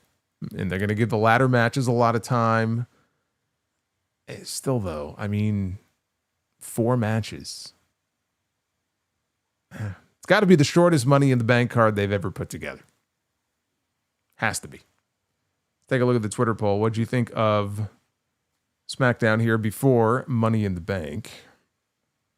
78% thumbs up for tonight's go-home show, 22% thumbs down. It was one of the better go-home editions that they have done. But that is where you can vote, at Solomonster on X. You guys know the drill. Well, my super chats are not here. Oh, there they are. There they are. They were hiding out on me. The Wyatt Six kidnapped them, but now they're back. I'm staring into a black hole. I'm like, where'd they go? Oh, let's scroll back. And thank you to all of my new subscribers. I know we picked up a few here during the stream tonight. So far. Well, 87,000 here on YouTube. I thank you all. Let's take it all the way back to the beginning, and let's take it all the way back to our friend Death Scythe. Death Scythe with a $50 super chat from earlier tonight before I even went live. That's crazy. We're also at 346 likes, which is not enough for Be the Bookers, so I'm gonna have to get those likes up. I predict Randy Orton hits Cody with an RKO at Money in the Bank as the reason for his, or blames his loss, I guess is what he's saying, in St. Louis. Combined with Cena trying to leave with the WWE title in December, and when Cody returned, instead of challenging and trying to save the championship, he chose a nothing tag team match. Well, that was very dumb. I mean, I even made the same comment. You know, we didn't see Cody at all. Not even a promo, nothing. He just vanished after WrestleMania. And then we finally see him back, and he issues a challenge to John Cena, but he issues a challenge to a tag team match. Doesn't really make a whole lot of sense now, does it? But he's thinking Randy Orton is going to get involved in that match and cost Cody. Which I guess, okay, so that would what? Set up Cody and Randy for maybe SummerSlam? Well, I mean, if they were going to go with Cena and Punk, I mean, that would make sense. But now that we know the winner of the King of the Ring is going to be challenging for the WWE Championship, I don't know about Cena Punk being a SummerSlam match. Maybe that's Saturday night's main event match. On that show where the Goldberg retirement match is probably going to be taking place. Are they going to do Cena and Punk maybe on that show? I think Cena and Punk is a big enough match that you do it at SummerSlam. But if they did, you could have a double main event of Cody against Randy and Cena defending against Punk. I mean, I'd be fine with that. I don't know the likelihood of that happening. The Real CS says, while I want Naomi to win Money in the Bank, my heart is telling me Rhea Ripley. One of 3 reasons why I think she will win is because you know WWE will make bank on Mommy in the Bank replicas on WWE Shop. I mean, look, I mentioned the Money in the Bank replicas for Tiffany Stratton last year. I said she's going to get a custom one. They're going to bedazzle it, right? It took a few weeks, but they actually did end up doing that and probably sold a whole bunch of them. I just hate the idea that we're just going to base Money in the Bank winners every year now on, you know, like what kind of briefcase can we sell on WWE Shop? I would hope that's not like the main reason why they would have Rhea win the briefcase, because that's pretty fucking dumb. She doesn't need it. Rhea doesn't need it.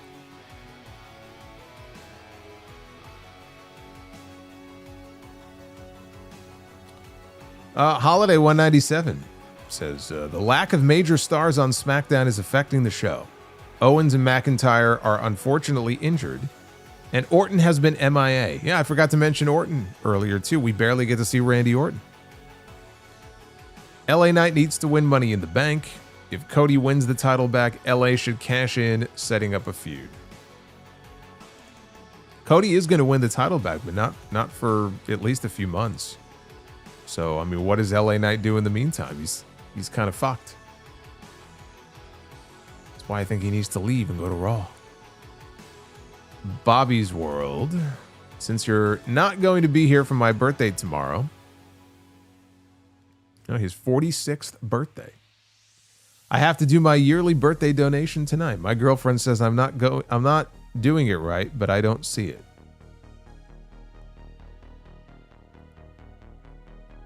Happy birthday, Bob. I know he's not with us right now live, but he'll listen to this later. Happy birthday, Bobby. I hope it's a good one. Joseph Heath with a 5, no message. Thank you, Joseph. Very kind of you. Sidro is with us. Our friend Sidro. I strictly forbid my kids from watching orchestras. There's too much sax and violins. Oh my God. Too much sax and violin. Get it? And what do you get when you cross a policeman and a skunk? Law and Odor. Oh my God. Law and Odor. They get worse. Nick Grasso with the 20. Save me. I'm done with heel Cena. I think it has been going because it's too late and no one wants to boo him. Cena hasn't been fully committed to this gimmick, and Triple H turned him just to troll The Rock. Rock should be around too. That would be funny if Triple H was like, you know what? I'm going to troll Rock and pitch this idea thinking Cena won't go for it. And Cena's like, yeah, cool, let's do it. And he never really wanted him to go heel in the first place.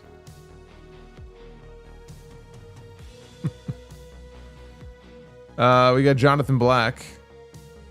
What is the difference between Prime Energy and a Nintendo Switch cartridge?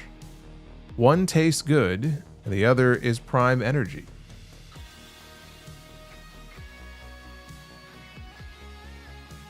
Number 1 Homo sapien. What is the difference between a guitar and a fish? You can tune a guitar, but you can't tune a fish. Tune a fish. Tune a fish. Yes, of course. Of course.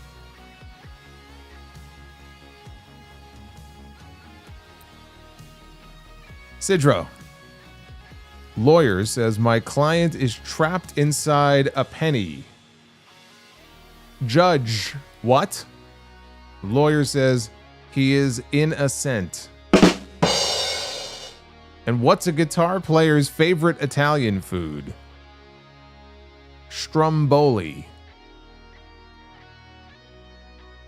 I like the innocent one just a little bit better. A little bit better. We got a low bar here, but a little bit better. Thank you, Sidro. Okay, now we're caught up to the ones on screen.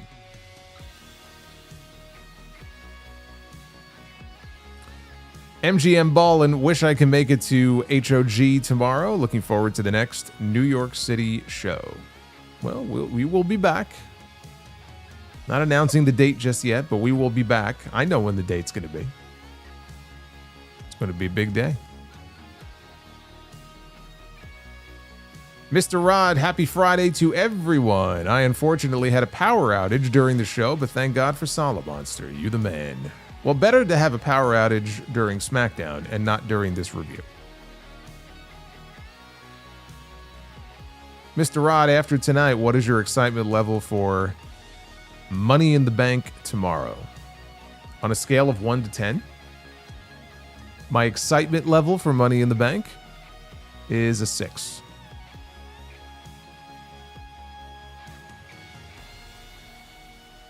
Oz Inglorious. Speaking of cheap plugs, can I email you for a new album shout out on 9/16? We'll just send the email. Send the email and I will take a look at it. And thank you for the congrats on 87K. I know you are one of the 87K. I appreciate that.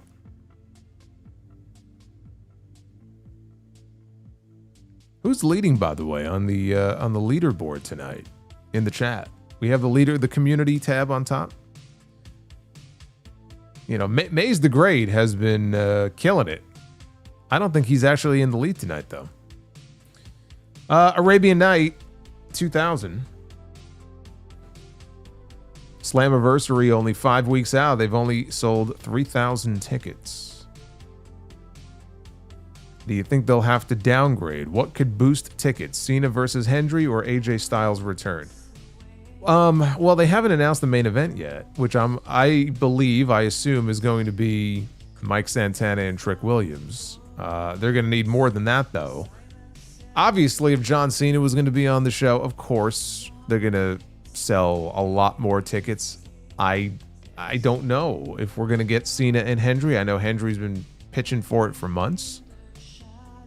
You know, Cena told him at the Royal Rumble when they saw each other, like, it's up to you, dude. If you can find a way to make it happen, then it'll happen. It's not like Cena's lobbying for it. Cena doesn't lobby for anything. He just shows up and does what they tell him to do. But I don't know what Joe Hendry could possibly do to convince them. I mean, ultimately, it's WWE's call if they want to allow Cena to work the show. But AJ Styles making a one-night return to TNA, that would do it. That would do it. One of the biggest names in the history of that company. Yeah, I didn't know how many tickets they had sold yet. So 3,000 in a building like UBS is not great. But there's still time, right? There's still 6 or 7 weeks to go. I assume most of the matches haven't been announced yet. So when they start really announcing matches, we'll see if there's any movement. But they're going to need that one big attraction. And I would have assumed that running in a building like UBS, they would have had something big in mind. I feel like they have to. They have to have something big in mind, so we'll see what that is. William Valencia. They are saving that Americano versus Rollins face-off for the PLE. They're going to turn El Grande Americano babyface.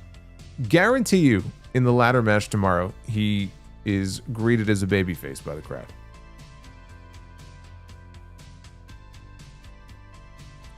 Prince Vegeta, you think if AJ Styles continues to lose the way he does in big matches, that will damage his legacy? Triple H clearly doesn't value him. No, I think Triple H sees him as a 48-year-old guy that they're not going to build around.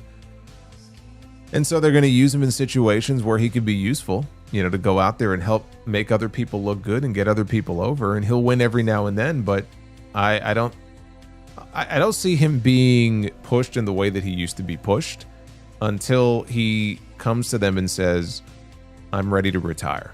And then I do think when he is ready to sort of call it a day, he'll probably get that one last big angle. But yeah, it just doesn't feel like they are going to bother coming up with anything for him that people would be, you know, happy with or would look at as like a meaningful feud or a championship program. I don't see him doing that. Is it going to damage his legacy? I don't think so. I think his legacy is well established. You know, he was a very, very important, very big part of not just the early TNA days, but especially the early TNA days. And as the company grew in the X division and they got on Spike TV, like, he was a very big part of that. And then he had that very brief run in Japan where he was very successful and he was part of Bullet Club, and that's part of his legacy. And then when he came into WWE, he became champion. And he worked a very memorable program with John Cena. And every single one of the matches they had, the Money in the Bank match and the SummerSlam match and the match at the Rumble, you know, where Cena won number 16, those are classic matches. You know, what he's doing in his final years as his career winds down, I don't see that ruining his legacy.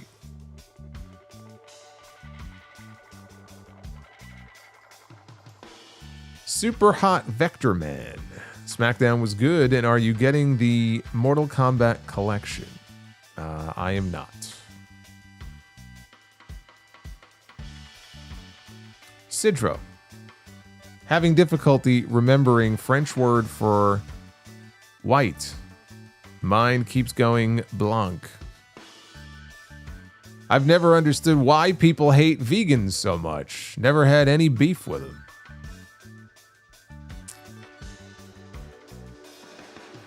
Power Spy-In Games, buy or sell Simon Dean or Luther Reigns. Where's the option for neither? I didn't care for either one of them. I'll sell on both.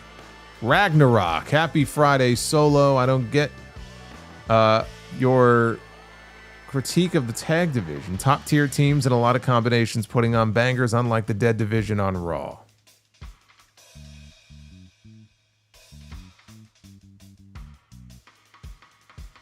Am I living in the upside down?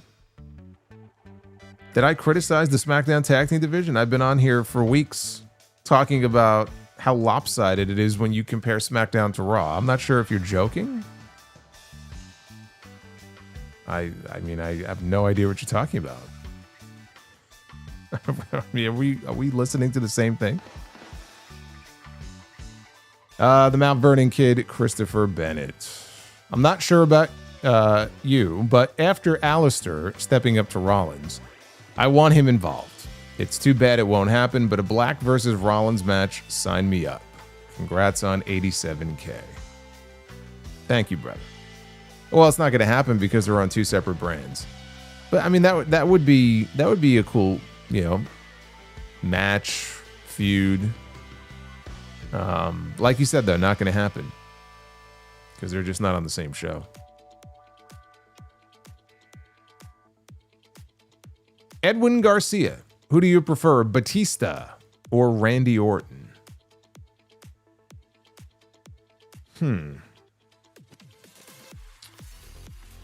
It's tough. I like Batista, especially Hollywood Batista. Hollywood Batista, though, is only a few months. So on the whole, I would go Randy Orton.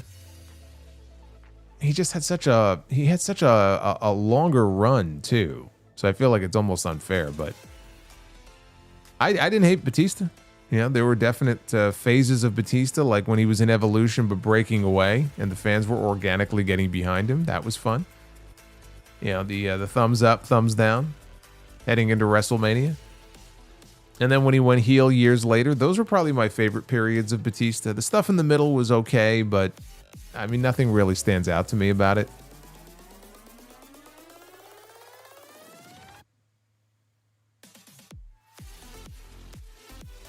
Bradley Slimp. Congrats on 87K. Much deserved road to 100K. Slow and steady wins the race, brother. It'll be a while, but, you know, you take it 1,000 at a time. So now we aim for 88.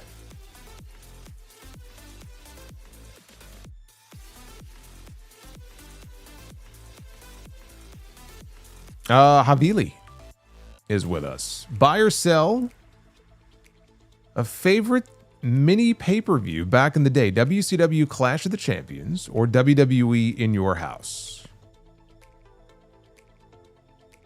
I was an In Your House guy. I saw all the In Your Houses.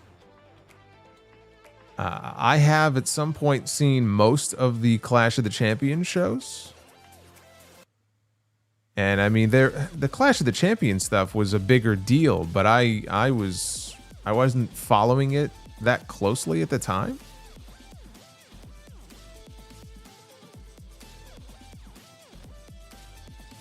He also says, Evolution happens again. Will we finally get Alexa versus Trish, since we didn't get that at the first Evolution?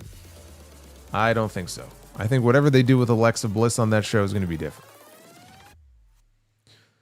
Cripple Punk 91. Yesterday I was washing the car with my son. He said, Dad, can't you just use a sponge? Well, the sun is bigger, though. He'll cover more ground, so. I don't blame you, Cripple Punk. You'll get the job done a lot quicker that way. Also, I'm hearing music from my printer. When will it stop jamming?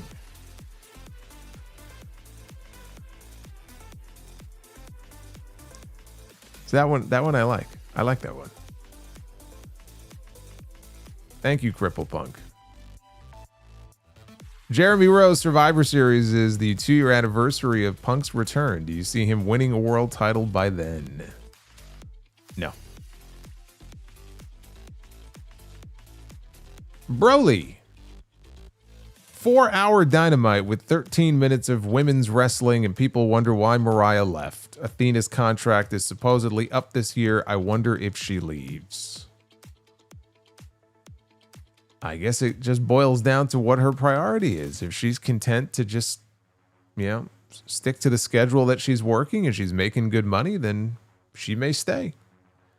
But I mean, if she wants to work and she wants to be challenged, I don't see why she wouldn't just try her hand somewhere else, whether that's WWE or just anywhere.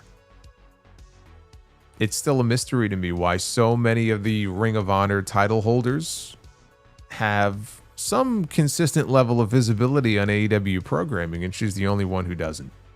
It's you know, you would look at it if you weren't a cynical person and you wanted to believe that there was a real method to the madness here. You would look at it and think, well, maybe Tony Khan wants to keep her as like that one real special attraction in Ring of Honor, with the idea that he'll get a TV deal for ROH. But like, dude, like, it's 2025. He's owned Ring of Honor now for what, 3 years? We've been hearing this stuff about him trying to get a TV deal or a streaming deal for years. Even Jericho has talked about it. That's probably why they put the belt back on Jericho before they took it off of him. If it hasn't happened by now, like, this woman is wasting away. There's so many great potential matches and opponents for her. I understand she's the forever champion of Ring of Honor. All the Ring of Honor fans get very upset when you make comments like that. But it's true. Like, there are so many other people that she could and should be working with right now. And she should have the same visibility as a Mercedes Moné and the same visibility as a Toni Storm. And she doesn't. But yet, Bandito will be on TV, and Dustin and Sammy will be on TV. All these other champions will be on TV, but not Athena. We'll call her up to get beat by Mercedes, and then we'll send her back down. Yeah, I don't understand it. You know, if I were her, I would leave. But I don't know what her main priorities are. Maybe she's happy. Maybe she's happy doing what she's doing. I don't know. Devin from New Jersey. Pretty soon, USA will start airing Law and Order SUV. That's right. That's what Christopher said from The Sopranos.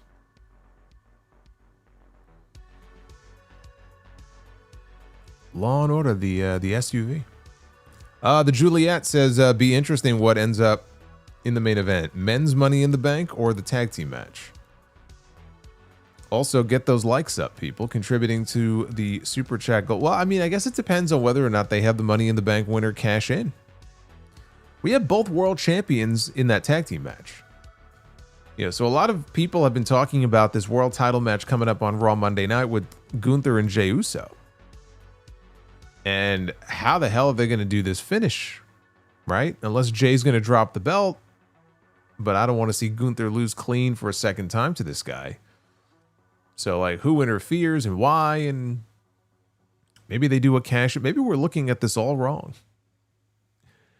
Maybe the reason it's so hard to come up with what this fucking finish is going to be on Monday is because the match actually isn't going to happen. And they're going to have somebody cash in on Jey Uso at the end of the night tomorrow, right? I mean, you can't discount the possibility.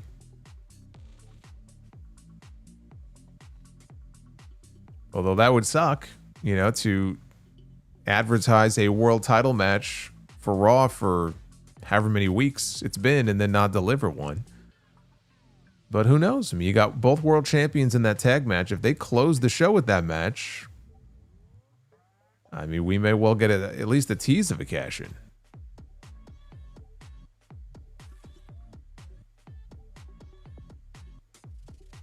Broly, would Mariah Day be a good name change? Nah, I'm not really a fan of that. I like the double M. I would keep the same initials.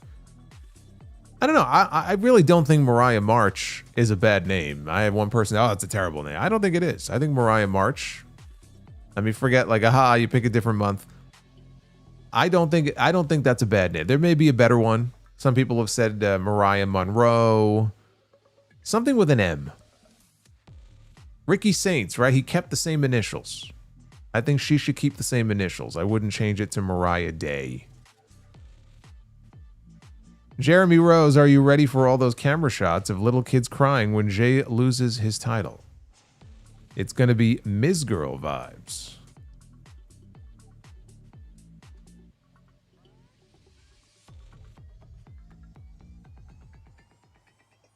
Cripple Punk 91.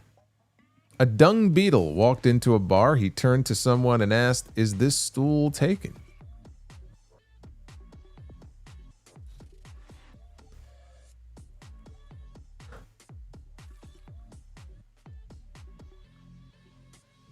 Thank you, Cripple Punk. Dung beetle, you say? I haven't heard dung beetle mentioned in years. Chris Hogan. Could a Jordynne Grace debut feature her teaming with Naomi based on their history in TNA? Naomi could use a heater if she is going for gold. I'm not against the idea of Naomi having a heater, but the idea of pairing them up because of their history in TNA, most of the WWE audience has no idea about their history in TNA. You could try to educate them.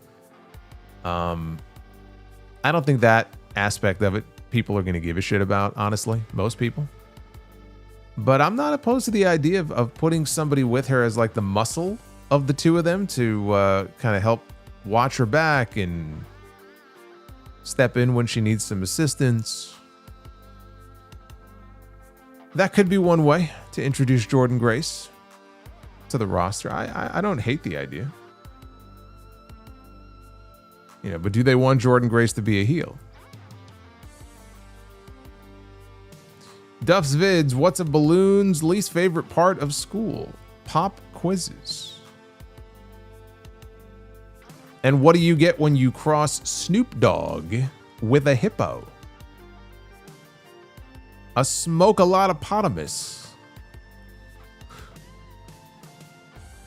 A smokes-a-lot-opotamus. Snoop Dogg and a hippo. Where'd you get that one from? Holy random joke.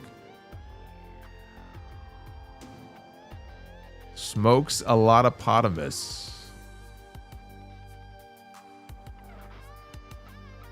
Yep, the tomatoes are out. Zachary busted out the tomatoes. Tonga Loa Superfan. The age of Tonga Loa is almost upon us. Are you ready for the ride that Tonga Loa is about to take us on when he returns? I heard that ride was out of service. That was the last update I heard. They took it out of service. Somebody died on the ride. So maybe not.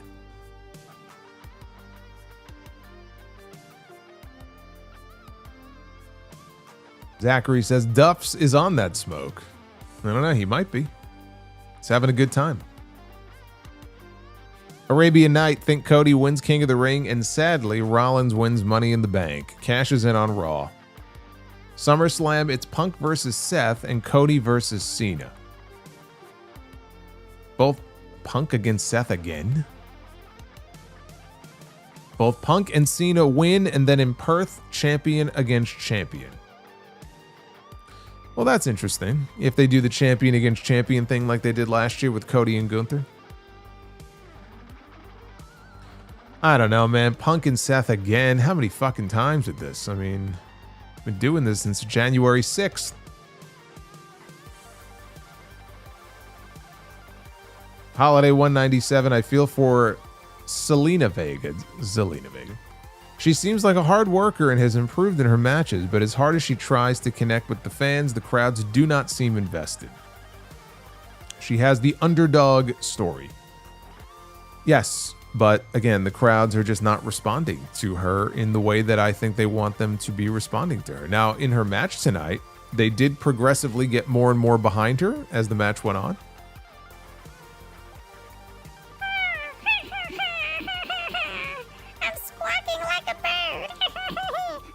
Uh-oh.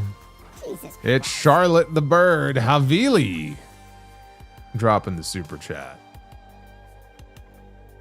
Havili, thank you. I'm going to get to your message in a second. Don't go nowhere.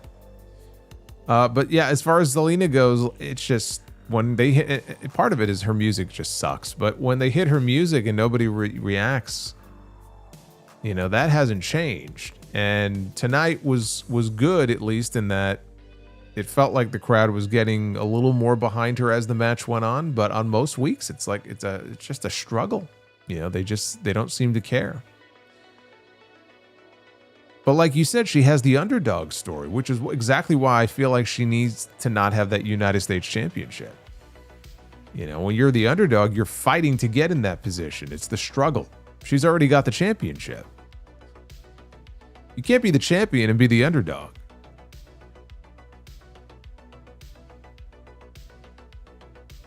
Duff's Vids. What's the best part of being a doctor that does circumcisions? They get to keep the tip.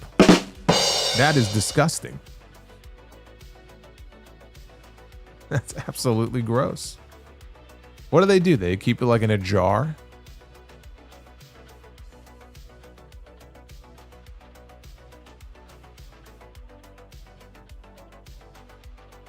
Power Spying Games, buy or sell 05 Cena or 05 Batista. 05 Batista. Retro KOH, going back to one of my old supers. If Tonga Loa actually had an ingrown toenail, they should change his name to Longa Toa when he returns. Oh my God, that's awful. That's just terrible. That might be the worst one all night.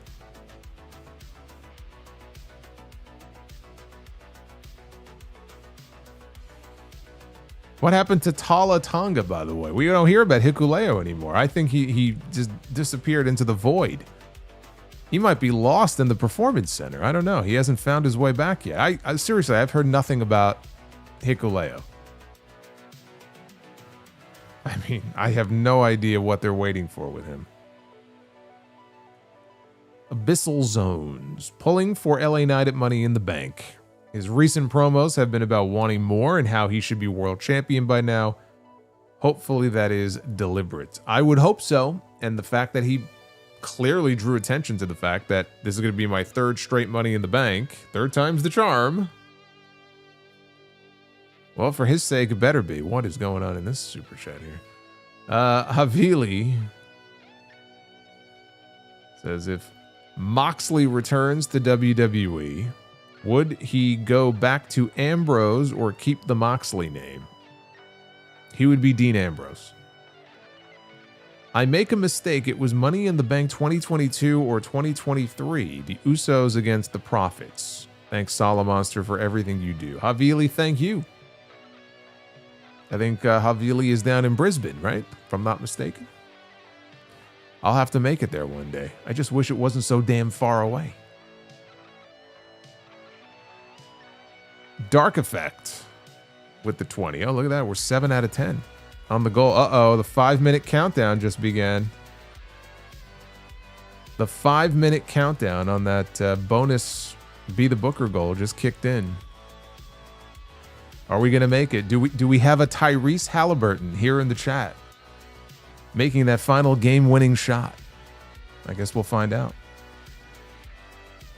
Dark Effect says, since we're closing in on Cena's final dates, who do you think is Cena's biggest foe or rival?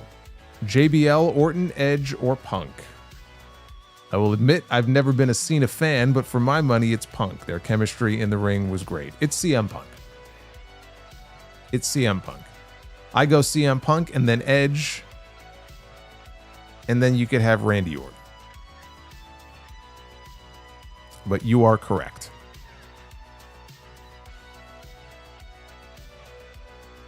Tongaloa Superfan, dropping a 20, says the gap between Bret Hart and Tonga. Oh, you better be careful here.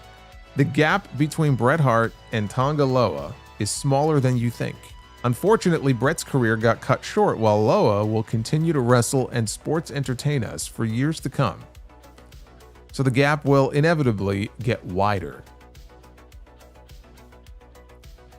I think Tongaloa Superfan is a little lost in the sauce tonight. That's what I'm thinking. Havili, besides Canadian Stampede, favorite in your house? Oh, you took my answer away from me. That's not fair.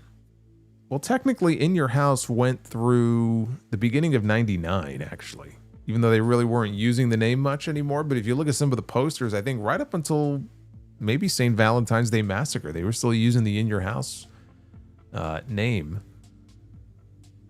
I have favorite In Your House matches. I don't know if there's another In Your House show that I look at as my favorite. I always think of the Canadian Stampede as like the best In Your House show.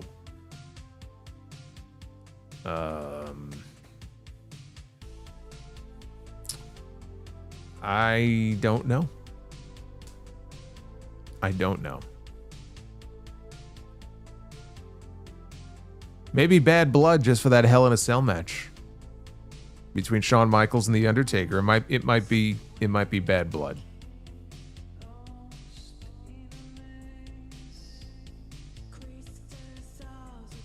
Navy 4181, nice Bizarro shirt.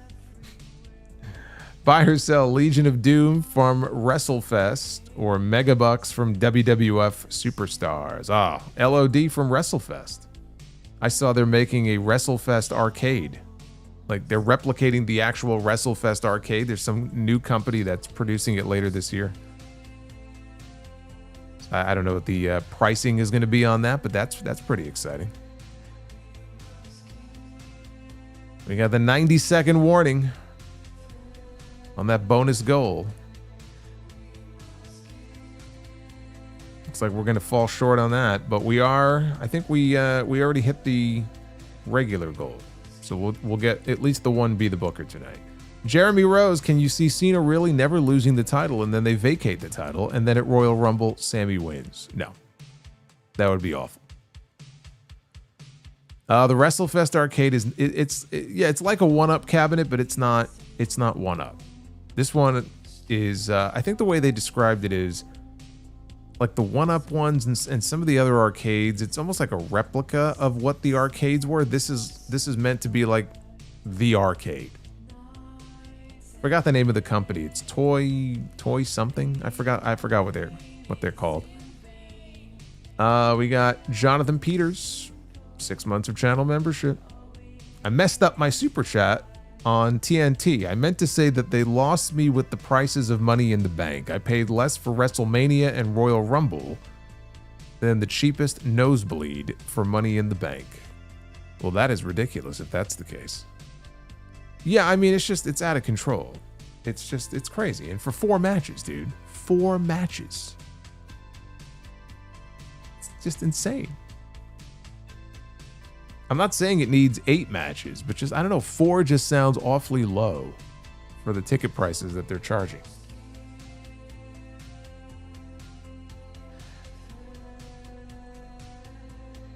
Havili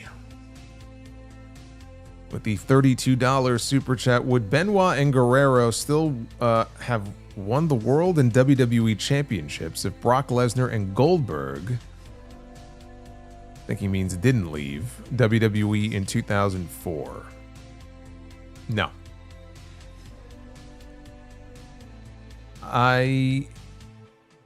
Well, let me see here. Lesnar, when did Lesnar tell them he was leaving? You know, it's an impossible question to answer because they already knew well in advance that Goldberg had a 1-year deal and he wasn't sticking around. So what you're asking is, or what I think you're asking, is if they weren't leaving, would we still have had Benoit and Guerrero winning world titles to close out WrestleMania that year? I don't think so, no. No, I think that would have changed all of that. Says 10-man tag WWE, John Cena, Rey Mysterio, CM Punk, Daniel Bryan, and Kevin Owens against New Japan, AJ Styles, Naito, Nakamura, Takahashi, and Liger. I don't know if he's asking me anything, but that's a hell of a match that you just pitched. He's back again. I'm squawking like a bird. Squawking like a bird. Jesus Christ.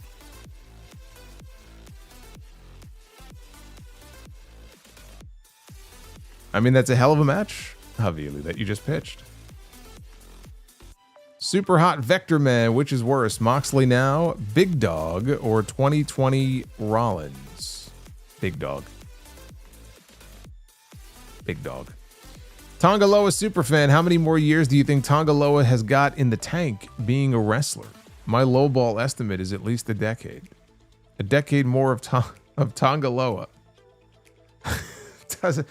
Doesn't that put a smile on your... Well, it does now, yeah. Doesn't that put a smile on your face? It does. It's just... I don't know if it's the smile that you think it is, but... I just busted out laughing. So yeah, you did. You put a smile on my face.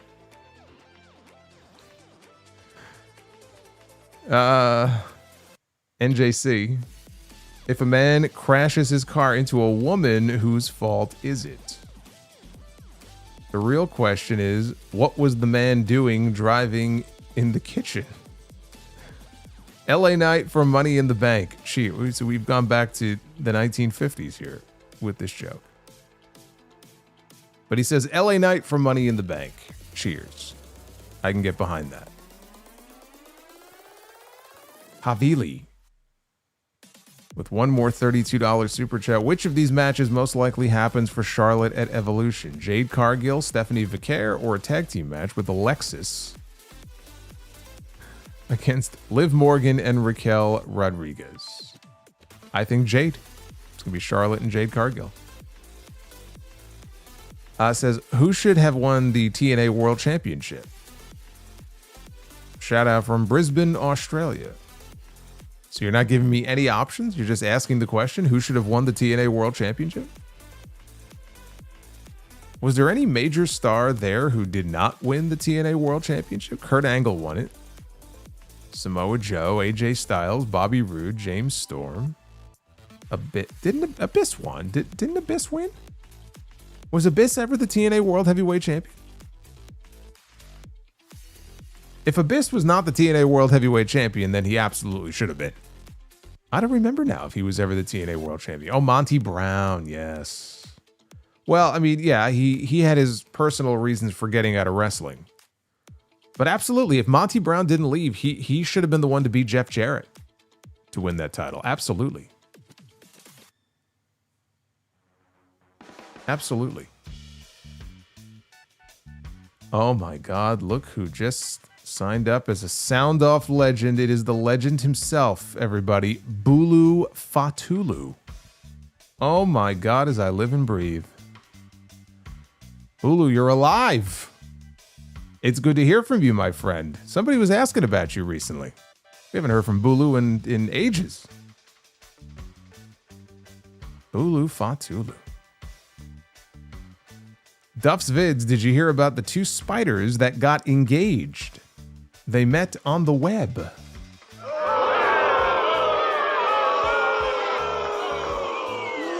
You suck. I hate that I almost laughed at that one, but I restrained myself.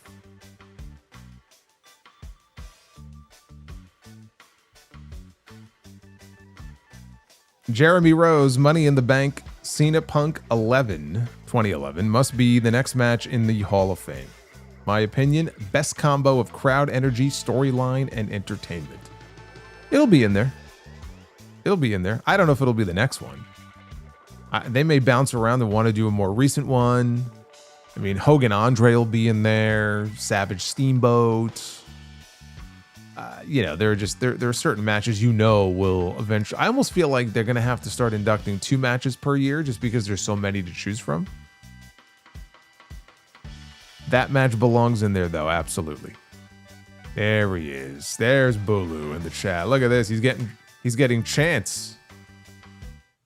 This is bigger than the Roman Reigns return we're going to get tomorrow. This right here is the biggest return of the weekend. You're getting it in the chat right now. Bulu Fatulu. Well, again, we hit the main goal, the likes goal, not the second one, but we did get the first one. So we're going to be the booker here in a second. But Havili has one more message here. That is what is it? Would been the 10-man tag match for Forbidden Door PLE. Sorry, I meant Monty Brown, Booker T, Matt Morgan, Kaz, Daniels. Okay, yeah. Well, Monty Brown then. We don't need Booker T as a TNA World Champion or Matt Morgan. Monty Brown. He was the one.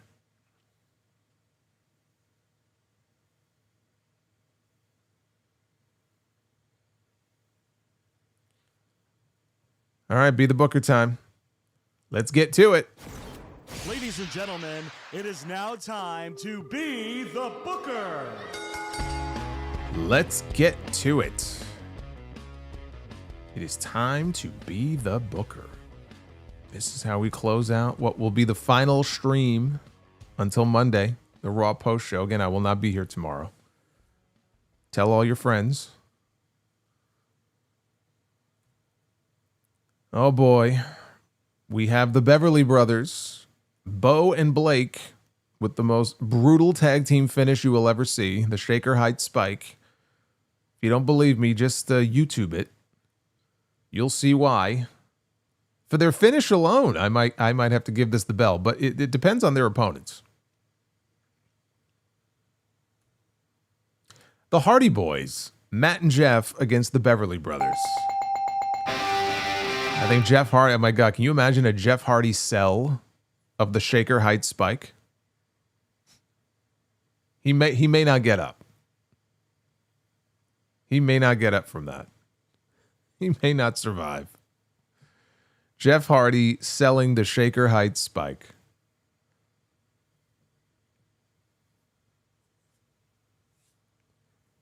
All right, women's Be the Booker.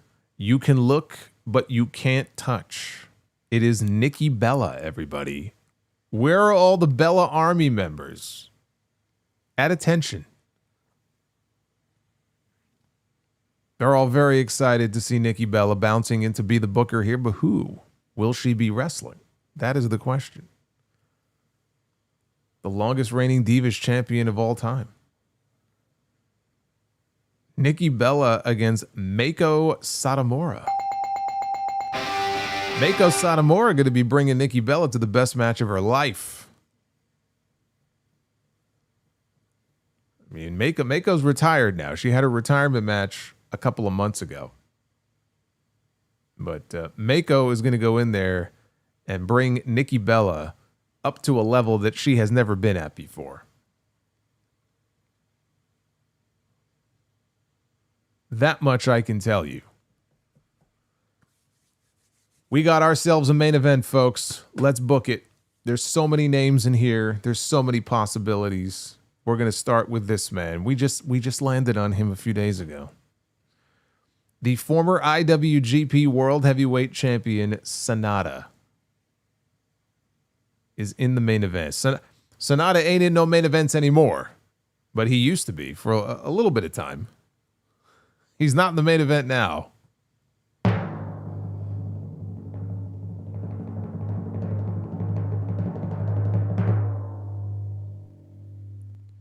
Kurt Angle against Sanada.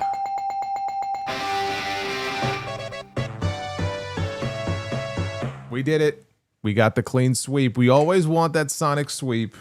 When you hear that sonic sweep, that's how you know it is the sign of a good night. The sign of a bad night, of course, would be that's a bad night. That means you've done something wrong. And Stabler and Benson, they want to pull you over to have a conversation with you. That's going to be a bad night for you. But we did it. We got our clean sweep and Be the Booker. That's what it's all about. That's how I like to end the week. Can't buzz Angle. No, you can't. No, you cannot. There he is. There's the man, Bulu Fatulu. Solomonster, God bless you, and the chat. The chat nuts. I like that. I'm going to start calling them that. All my chat nuts. Thank you, Bulu. I'm glad to have you back with us. You've been missed.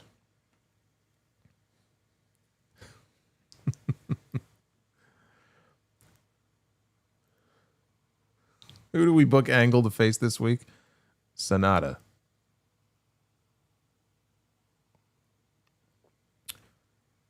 Always remember the 3 I's. Intensity, integrity, and intelligence. None of which are possessed by Hulk Hogan and Ric Flair.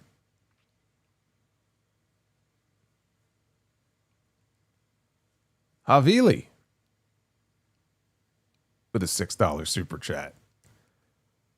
Should have won the tag team champions, the Rockers, the Bushwreckers. I like that better than Bushwhackers. The Bushwreckers, the Beverly Brothers, Test and Albert. The Rockers. Well, the Rockers did win the tag team titles. They just don't count. But it should have been the Rockers. Thanks, Solomonster, for everything you do. Greatest of all time, favorite Mets players. Right now, Pete Alonso. All time, Keith Hernandez, Gary Carter. As a kid, Gary Carter and Darryl Strawberry were my favorites.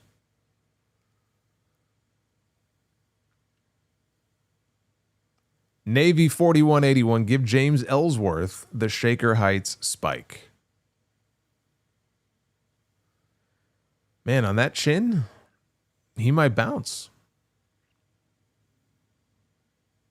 I'm telling you, man, the Shaker Heights spike, it was so reckless the way they did some of those job guys. It's just amazing nobody broke their neck. Or if they did, we didn't hear about it. Who's to say they didn't?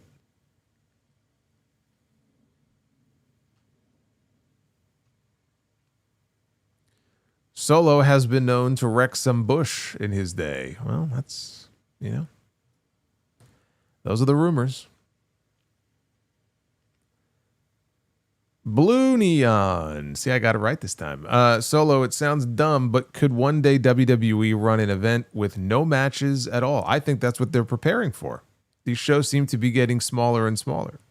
Now it's 4 matches tomorrow, then it'll be 3. One day it'll be a single microphone just sitting in the middle of the ring. They'll just trot people out to cut promos all night. They won't even have to put the ring up.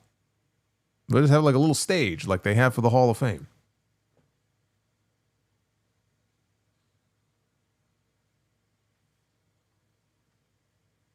We've got Retro KOH. Buy or sell on better woo-off, Angle and Flair or Lethal and Flair. I got to pick Jay Lethal. Oh, yeah, Jay Lethal and Flair. I mean, the Angle and Flair woo-off, Angle can't do the woo. His voice is wrecked from all the neck surgeries and stuff. So like he's very raspy, but it can't hold a candle to Jay Lethal and Ric Flair. That segment is an all-timer. Jeremy says, any chance they find someone that has a similar build to Gable and Americano gets revealed as not being Gable?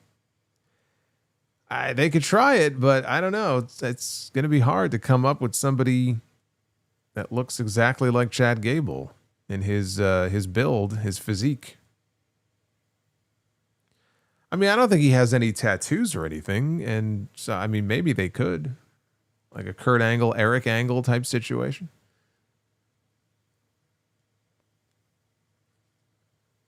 Nick Grasso. So far, WWE hasn't offered Karrion Kross a new contract. Are they really going to let him walk? Also, rest in peace, Claire Lynch. Yeah, I mean, supposedly his contract is up in a matter of months, and I believe the rumor is that they haven't approached him yet about a new deal.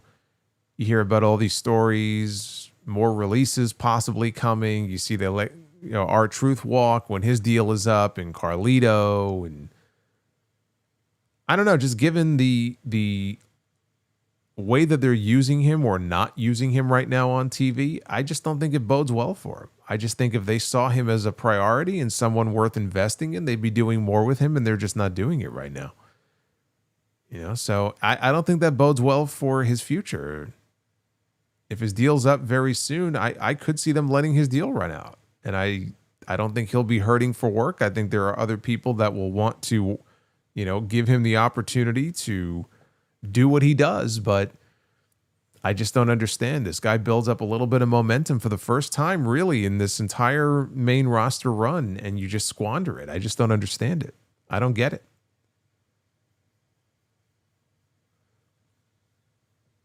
Duff's Vids. I met a priest that believes that Jesus gave his disciples noodles at his Last Supper. He's a ramen Catholic.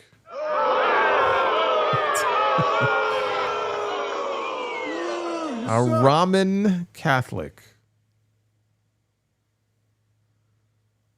Yeah, I may have to convert for that. Thank you, Duffs. And EJ Slemp, Bulu is back. I've fallen in love with an amazing girl. Jerry Reinsdorf is selling the what? Okay, as I'm reading that, I thought you said you fell in love with an amazing girl named Jerry Reinsdorf, and I'm like, wait, what? Now, Jerry Reinsdorf is selling the White Sox, who beat the Mets last week. Oh, the White Sox who beat the Mets last week, and Bulu is back. I am happy. So the girl that you fell in love with is not named Jerry Reinsdorf, then. Can we just establish that?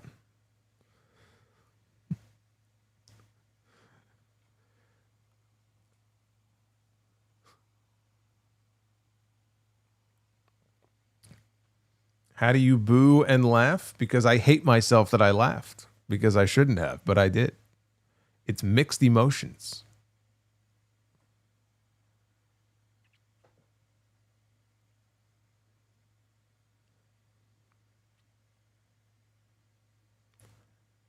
I see Rose. So Retro has met Jerry before. Jerry is a fine gal. I met her once, he says.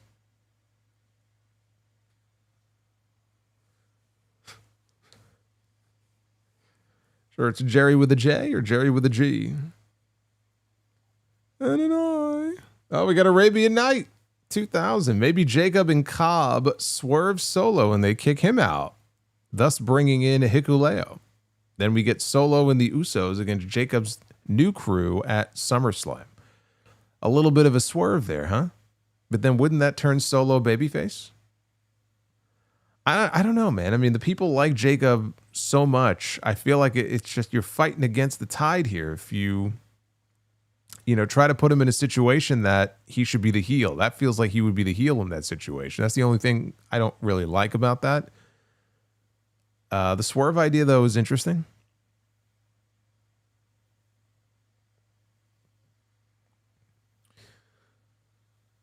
Luis, look at that blue skull. Money in the Bank and Worlds Collide. Ticket holders. Metro bus and rail service is free, so you don't have to waste money on parking. With everybody saying L.A. Night, yeah. That's right, Luis this is out in your neck of the woods. See, Luis is offering a public service here to all of you who are attending the shows tomorrow. Luis, are you going to the shows? Are you going to any of the shows? Or are you watching them from home?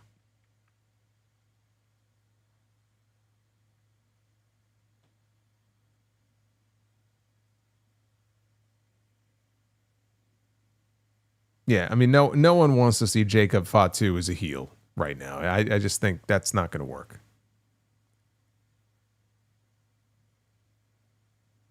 Boots. Also Blue Skull. Blue Skulls are, I mean, these are serious folks here. Blue Skulls are 48 months and up as channel members. Did you enjoy the WWF Junior/Mini division? At times. I mean, sometimes they didn't really treat it with much. I mean, they never treated it with any seriousness, but it would kind of come and go. When they revived it on SmackDown in the mid 2000s, I didn't care for it. But there was a period of time in '97 when they had Max Mini. They had Max Mini, and they had Mini Vader, Mini Mankind, Mini Goldust. That I enjoyed.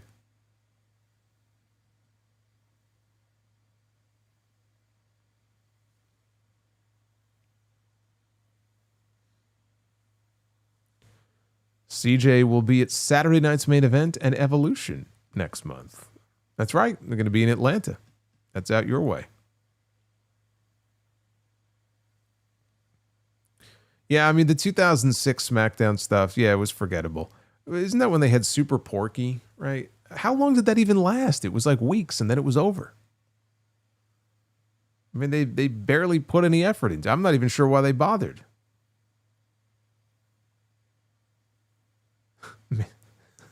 Mini Booker T.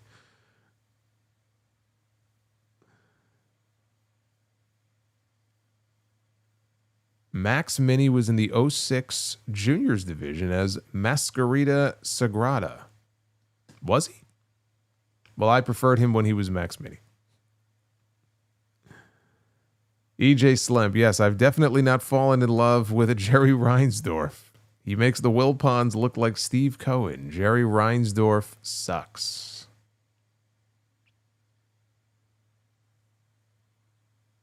Don't the White Sox play at Guaranteed Rate Field? The worst stadium name in all of sports. Uncle Dave says, who's your King and Queen of the Ring winners? I already talked about it earlier. I'm going to make you listen. I'm going to make you go back and listen. I gave my early predictions earlier in the stream.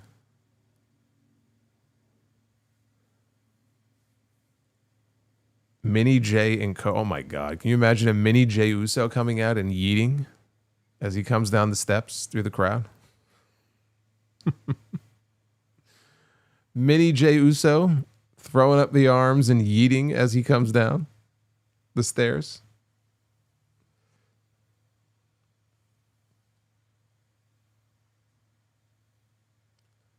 There's a segment in 2004 where The Undertaker attacks a mini Undertaker hired by JBL. I do remember that. I remember the mini Undertaker. He did the pose, right? And that Undertaker sits up and goozles him. Am I remembering this correctly? I do remember that.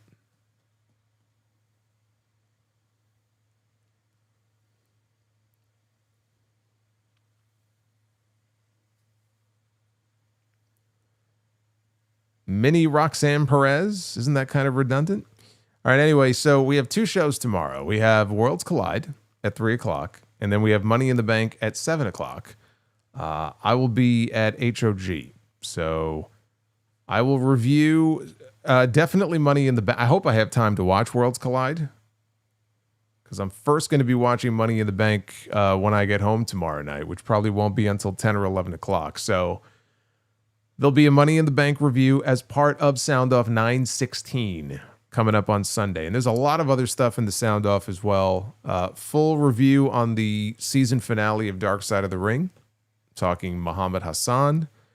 I'm going to have thoughts on what else? What am I going to talk about? I'm going to talk about Goldberg. I'm going to talk about the Claire Lynch news. We'll get into some detail about that because I was covering that whole storyline at the time that it played out on TNA television, unfortunately. So we'll talk about her and some other stuff as well. So that'll be this Sunday, dropping probably sometime later in the afternoon. There's no set time when the podcast drops, but it'll be on Sunday. So keep your eyes peeled. EJ Slemp, El Torito. El Torito is the goat of mini goats. Still one of the greatest moments in Raw history. Bo Dallas doing his run around the ring and mowing down poor El Torito. It's just, or hip checking him, whatever it was. Oh my God. That was so great. That was so great.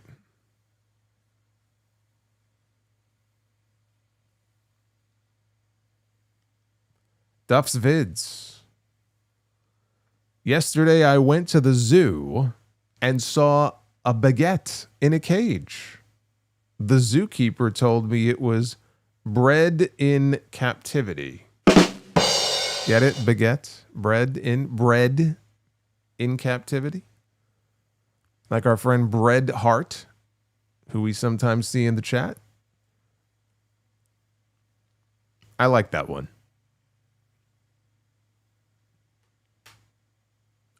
Baguette in a cage. Where do you come up with these things? I don't know. I don't know.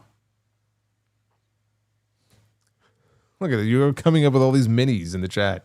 Mini Balor. A mini Dominic Mysterio.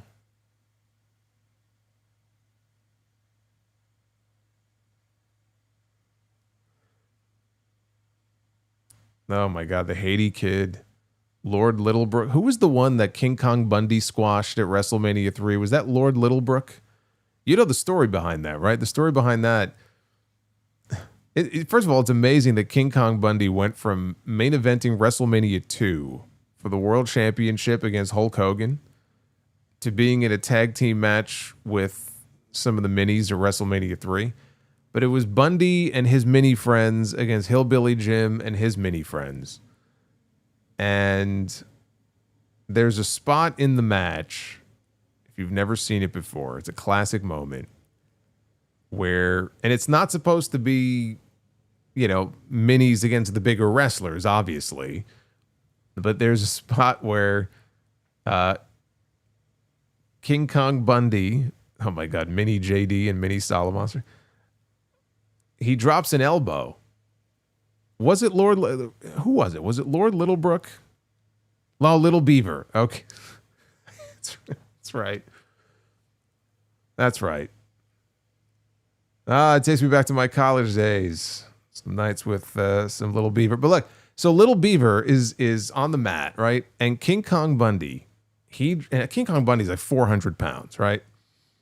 And King Kong Bundy drops an elbow on Little Beaver. And everybody is appalled by this. But this is after he body slams him, right? So the body slam came first.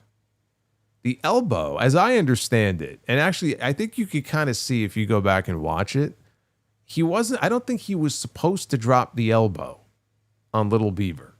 I think the idea was that his other mini friends would come in off the apron and stop him. They would get in the way and stop him from dropping the elbow on him. There was some confusion, though, on the spot. They came too late. If you go back and look at it, they all look confused as they're like on the apron. And Bundy, I think, had already started the process of kind of bouncing slowly off the ropes. And it's like, well, he's going to look stupid now if he just stops and doesn't do it. And they didn't get there in time, and so he dropped the elbow. But I don't think he was supposed to drop the elbow. And he really did injure the guy. And I'm not even sure he ever wrestled again. I don't know if Little Beaver ever wrestled again after that. So, anyway. The more you know. Yeah, they came too late. Don't you hate when that happens? They came too late. So anyway, now you know the story behind the story at WrestleMania 3. But he did get hurt. That part of it is not funny. The rest of it is pretty fucking funny. Be well. Stay safe. Have yourselves a great night. Enjoy your weekend. I will see you for the sound off on Sunday. Going to be big show. And thank you again for 87,000 subscribers. On to 88. That's the next big milestone. You guys are going to have to help me get there, though. I'll see you guys real soon. Until then, take care, guys.